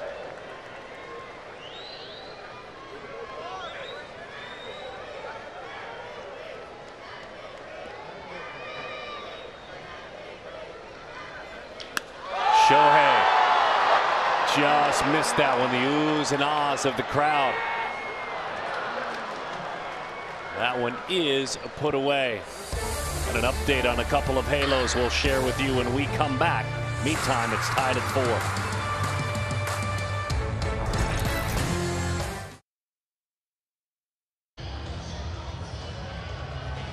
The MLB Ballpark app will complete your next visit to the ball yard. Buy and manage game tickets, redeem offers, access exclusive content, and a whole lot more.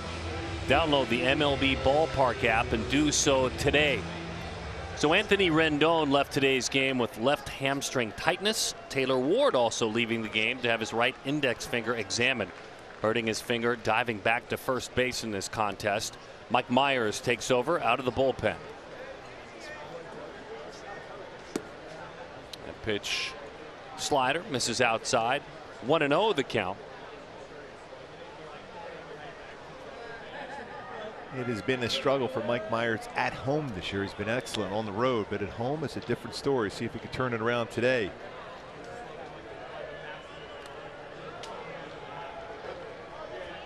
Two and 0 the count.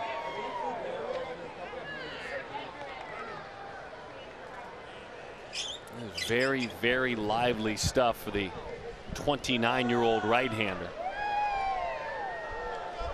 Fastball, cutter, slider. As he hits the outside corner.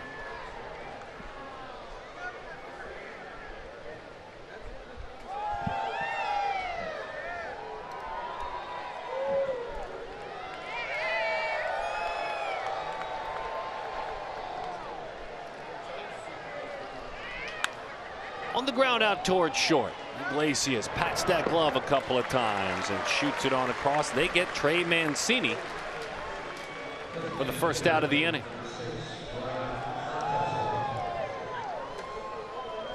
Powerful bat to get out. Back in the count after behind 2-0. Gets a ground ball out for Myers. Perfect spot too. When he lives down there, he can be oh so effective.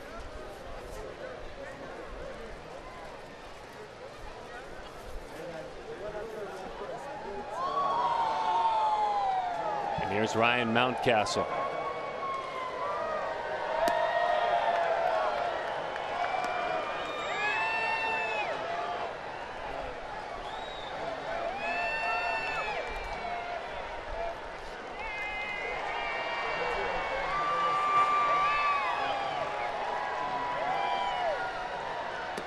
Just off the plate. 1 ball and 1 strike the count.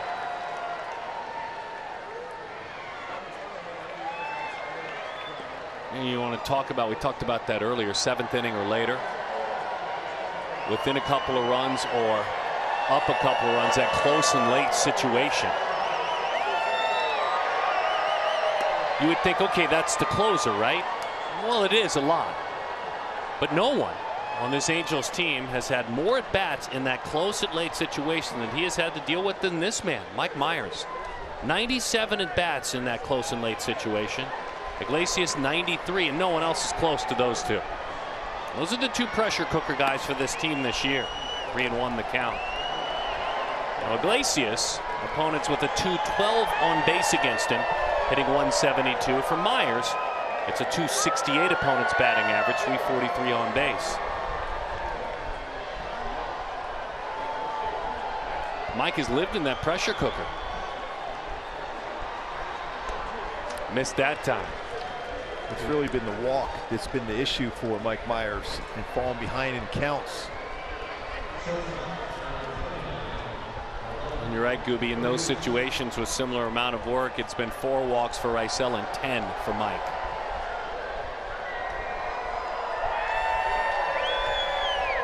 Ramon Urias.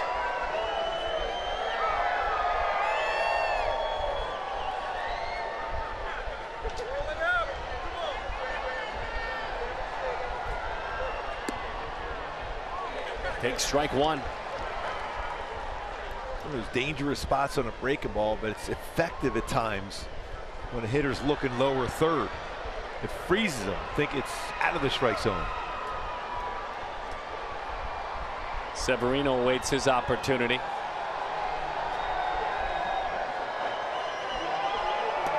Good fastball. Rarely does he throw it straight, but when he does, he wants that because everyone's thinking movement. Yeah, the cutter or slider, very similar break to it. The cutter, a little more lateral break to it. Slider, little depth to it, and fastball straight.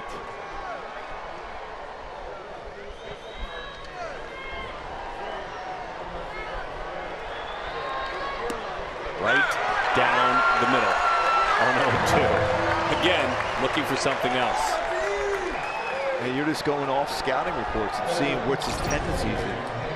A lot of times, Mike Myers will throw his cutter on that spot. And this time he went with a 4-seam straight fastball and got it by him looking. Pedro came on to go to work behind the plate. This his first at bat. 229 on the year for Severino. 0 for 3 in this series. Was after the first pitch. Slider. Fly ball right. Sun no fun, but he sticks with it. Rojas puts it away. Close and late. Pressure cooker. He got it done.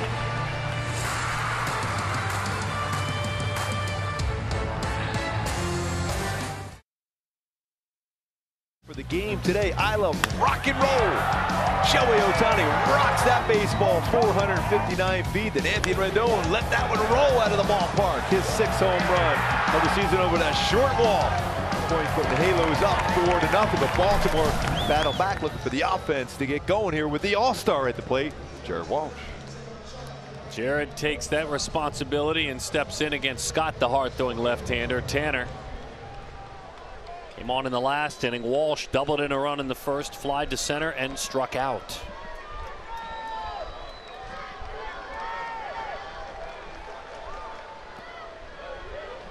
One and 0 the count. He pitched Friday, he pitched Saturday, and now Rysel Iglesias is warming to possibly pitch Sunday. 10 pitches last night, 8 strikes. Off the plate. 2-0 the count. 27 total pitches, Gooby. I tell you, look at that first night, an inning and 2/3, 17 pitches in an inning and 2/3, and then 10 last night. Incredible. With 99 on his fastball. That's a good pitch at 96 there. And a wonderful come from behind win, by the way, in the Bronx. It needs to be pointed out that Iglesias in that game went a perfect frame in 9 pitches. 2-1 the count. Jared Walsh. Walsh elevates into right field. Right center field where it slips right on over, and Mullins makes the play for the out. Well, there's been some just misses over the last few swings for the Angels, including Ohtani, Fletch. Mullins has been busy out. He had the day off initially.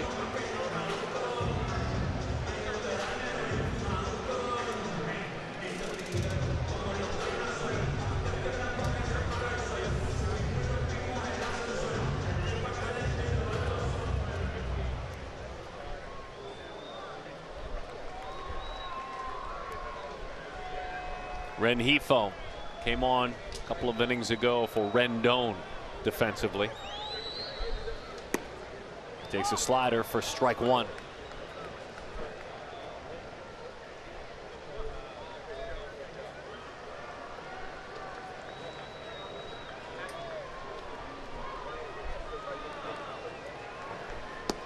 Swing and a miss to the slider. No balls and 2 strikes to count on Rengifo.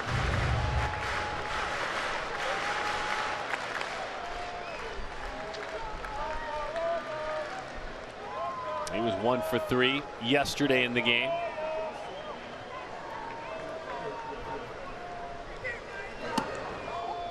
One and 2 the count.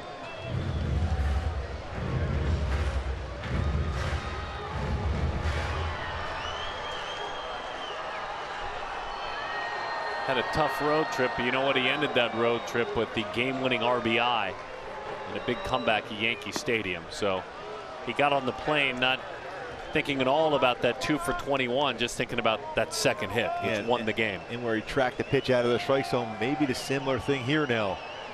Track the pitch just out of the strike zone, see if he can get a pitch in the zone now.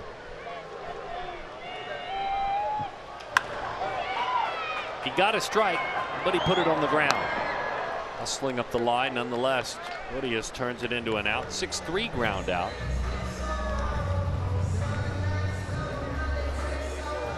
Gosselin becomes a much better hitter once a left-hander heads to the mound, and that may mean a move because of that.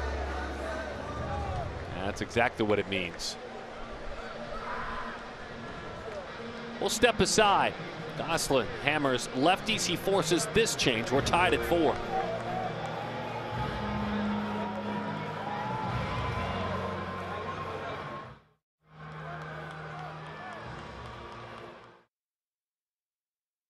Sports, remember, he went big fly a couple of times over the monster and left, and then what ended up being the decisive home run to right. I mean, just wrapped it around pesky pole. It looked foul, but it wasn't. The Red Sox know his name. They will come to town for 3. Looking forward to those. I remember Barnes saying after he gave up that home run, he was just shocked, saying how incredible of a player the Shohei Ohtani is. Cole Sulser's had a really good year, the Dartmouth alum. 27 appearances, everything across that resume solid. Last 5 games, 6 1/3 innings, no runs allowed, 7 strikeouts. Gosselin takes 94 off the plate, 1-0. And 92, 95 with his fastball, throw a curveball, slider, and a changeup. A lot more sliders to right-handed batters, fastball, slider mostly.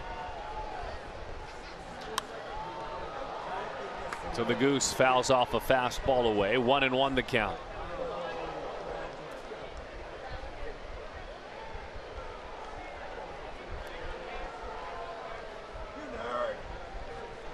Sulser has allowed just 2 long balls this year. If you're thinking maybe he'll run into one here. Back in this game, Baltimore's bullpen has done a real nice job. Put up some zeros. What was it in that win? Was it 8 1/3? that come from behind win in New York that the Angels bullpen posted.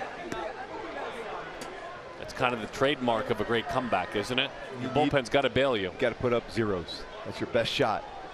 You can't just keep giving away runs when you try to get back into the game, no matter what kind of offense you have. Lowther, Wells, Scott, Sulser, all have been important pieces for Baltimore. Sandoval for the Halos went 5 innings, gave up 2 hits, 2 runs, but 5 walks. Turned out to be his undoing, a lengthy first inning. Overall, a good outing, just the first cost him the chance to pitch deeper, and Aaron Slegers struggled in relief of him. 4 runs scored while Slegers was on the mound. Swing and a miss. Slider down and away. On to the 9th inning we go, tied at 4.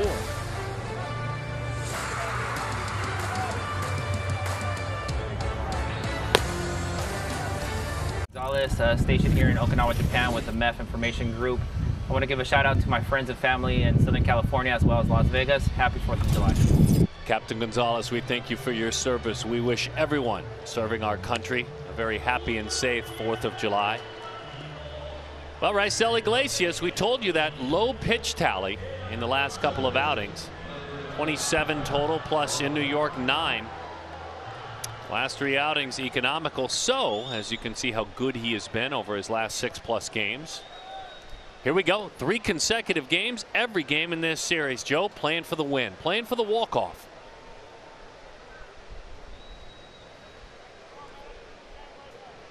And Pat Valaika leads it off.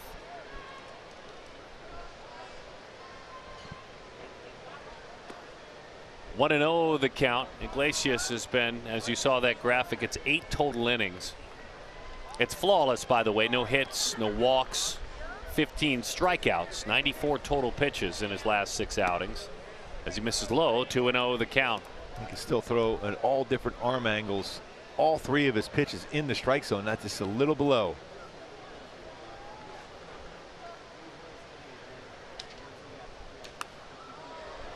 Left a slider up. And it's right down below us. Nice try, though, pal. How close did you feel you came? Probably. Probably a few feet, or 10, or maybe 12. You just knew it wasn't going to get all the way here. Yeah. You folks heard it at home. Good slider. That would be normally the sound of my glove, I think. Come on now. Well, let's see if he can bounce back. Got to be a little bit of fatigue there.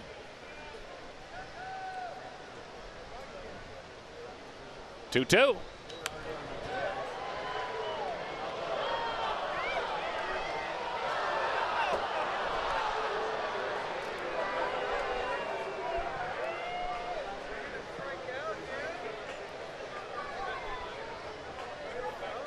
$16 saves on the year for Iglesias. This one would be a decision should he get it. A victory. Broke his bat. Popped him up. He's going to need to get out of the way, does Rengifo makes the play. Hey, don't forget, join us Friday, July 16th, Angels Mariners, 6:30. The first 14,000 fans receive an Ohtani Cycle bobblehead, courtesy of JAE. For more on the upcoming giveaways, visit angels.com/promotions. 1 out. This was pretty cool because rare is that you see a pitcher go after a baseball like he did. Because says, you got it. I'm out of the way. I'm this there. I'm at traffic control. He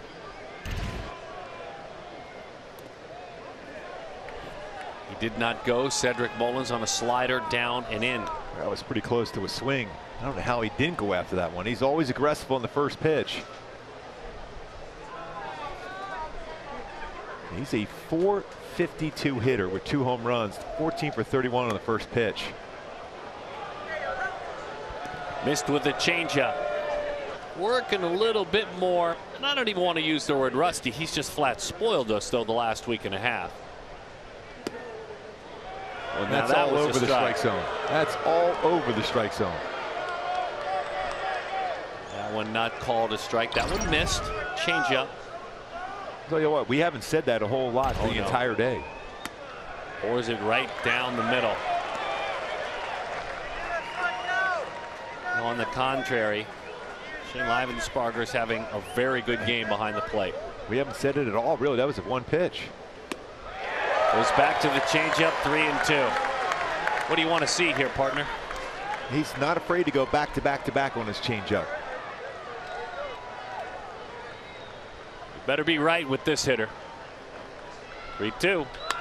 Fastball pulls his hands in, drives it toward right field. Tracking his Rojas. He looks up and it's gone.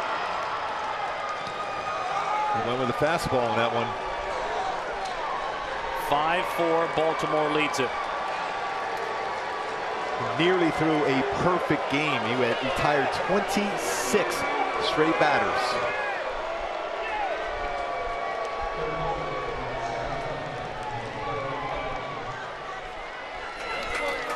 Mullins enjoys that tour around the bases. The All-Star. Well, fastball didn't get away, and he knew it. That's how strong he is. He brought his hands in, and he knew he got it. After being really pitched well this entire series, coming off the bench today, RBI single, now a home run. Leyba goes after the first pitch, sends it to center field. One more time. We'll see the All-Star, the great story this year.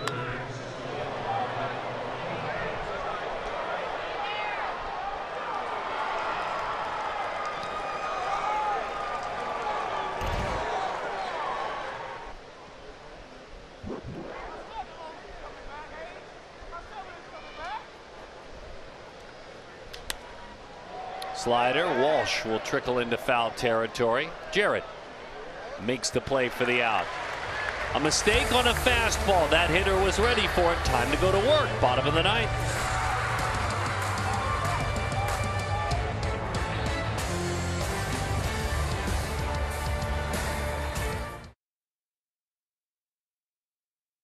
Want some good juju? Yes. How about Mike Trout, Carl's Cam replay, walking it off on July 4th. 2014. Come on, Gooby, tell me about it.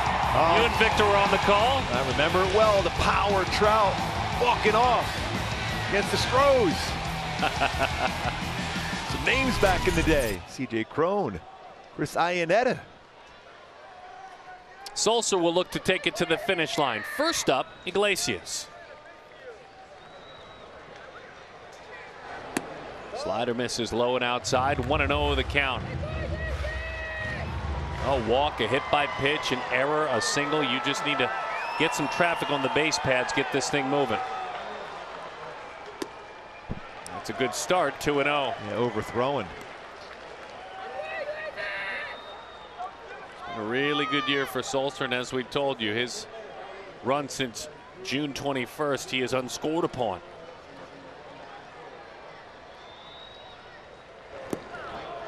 .20 waved at a slider. Off-speed pitch. That might have been a 2-0 changeup, but he came up empty. Yeah, but it's not in the strike zone. You have to get a base run. I know you want to drive a baseball far if you're Iglesias, but a base runner is important to create some negativity for the Orioles.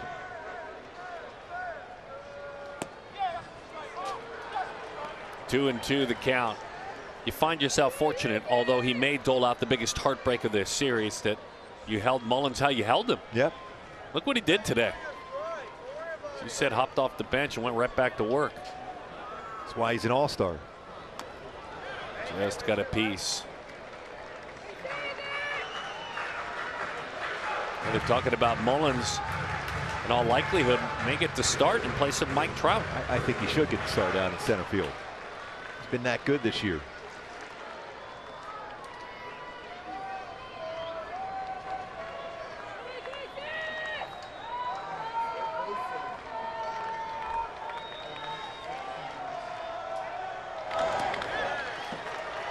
Three and two the count. Iglesias coming in.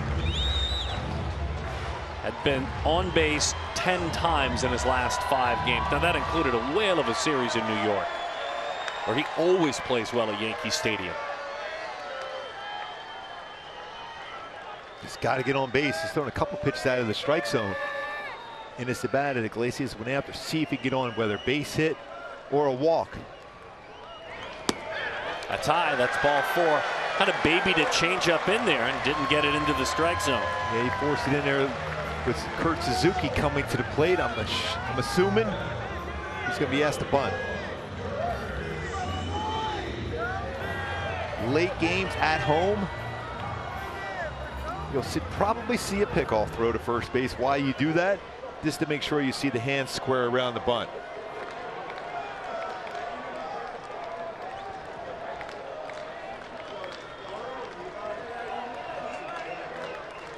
Pair of sacrifices this year for Suzuki.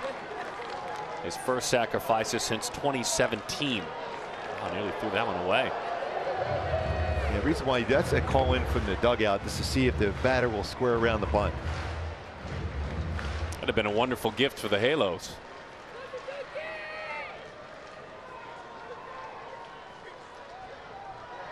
Suzuki really struck a ball well in the 6th inning, but it was a diving play by McKenna that took extra bases away.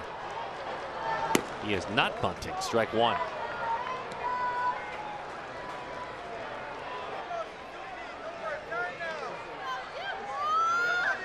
I guess you think with all that room on the right side of the infield, he tried to punch a ground ball that way, but get a runner in scoring position. The Angels are best in baseball with runners in scoring position this year.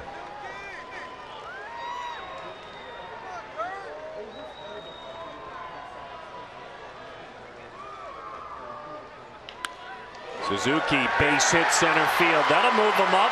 Iglesias thought about it, took a big aggressive turn. Well, your winning runners are on. That's gutsy. And Kurt Suzuki made it pay off. Ground ball base hit. Now maybe sometimes as an opponent you're kind of catching by surprise. A ground ball can get through a hole like he did. And a wise decision, by the way, for Iglesias to hold up on that one. Shohei Ohtani approved. Well, he's been waiting for his callback, and here he is. Jose Rojas, 3 home runs in his time in the major leagues and doubles galore. I mean, this is a double waiting to happen. If he hits one of those patented doubles this time, that's game over. Yeah, it could be fun if he hit one down in the right field corner. He's got that ability, quick hands to drive one down there. Now he squares to bunt, and he bunts it foul. We thought we'd see Suzuki, but instead it's Rojas. That's a wise decision. Sussler throwing a fastball upstairs. It's so hard for a hitter to get a baseball down on the ground when you throw a fastball up. Breaking balls or fastballs down, much better opportunity. Well, Solser looks at his defense. They play the bunt, pops that bunt up. 0-2 the count.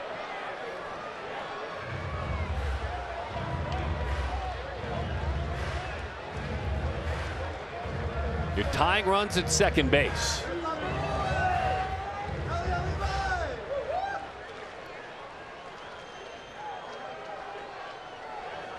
Juan Lagares waits on deck.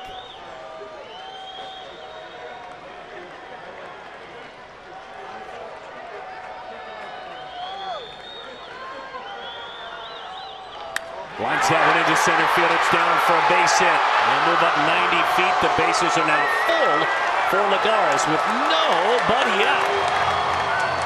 He's taking away that bunt from the equation in this inning so far. So you know what? Bunting. Yeah.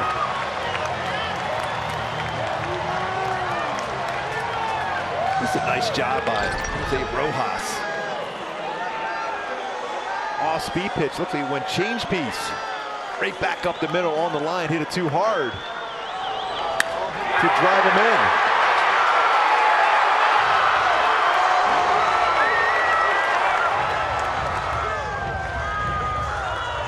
Joe coming out to talk about this situation. Walk Iglesias, single Suzuki, single Rojas. You like where you sit. As Lagares gets his chance now. 0 for 3 today. But slugging .480 in his last 8 games coming in. We talked about it. This team hits .279 with runners in scoring position and slugs .481. That batting average tied with Toronto as the highest in the game.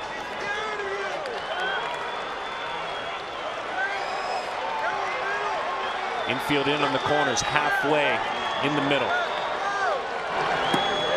1-0 the count. Well, you love to see that little wild pitch, get that tying run home, and still have 2 runners in scoring position. Remember, there's some pretty good arms in the outfield. Kurt Suzuki at second. Well hit baseball at an outfielder, probably to station to station here.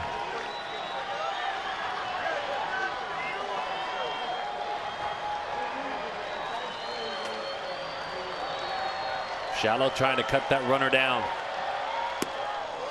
1-1 the count to Lagares. Lagares looking for something. He can hit deep in the air to at least get that tying run home. McKenna's in left field. Mullins in center, Hayes in right. All above average throwing arms in the outfield for the O's. Fights that one off, drives it toward right center field. Mullins chases, it's down, up against the wall. Juan Lagares walks him off. It's an Angel sweep.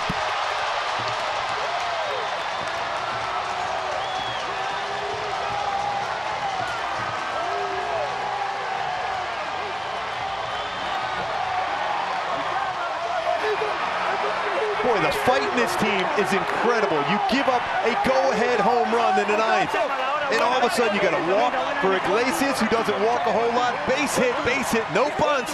Then Juan Lagares, what a shot! Other way, walk-off, double. 2 runs in the bottom of the 9th. The Halos with the sweep, fastball running in. He's got that pitch. He can hit in the air, and the carry. Juan Lagares driving us home. Arco top tier play, an Angel sweep of Baltimore. And they were only down for a moment. I mean, only for a moment. Hey, our guys had to walk off with Mike Trout. Hey, they set that tone in a walk-off for Lagares. Good job in the truck, everybody.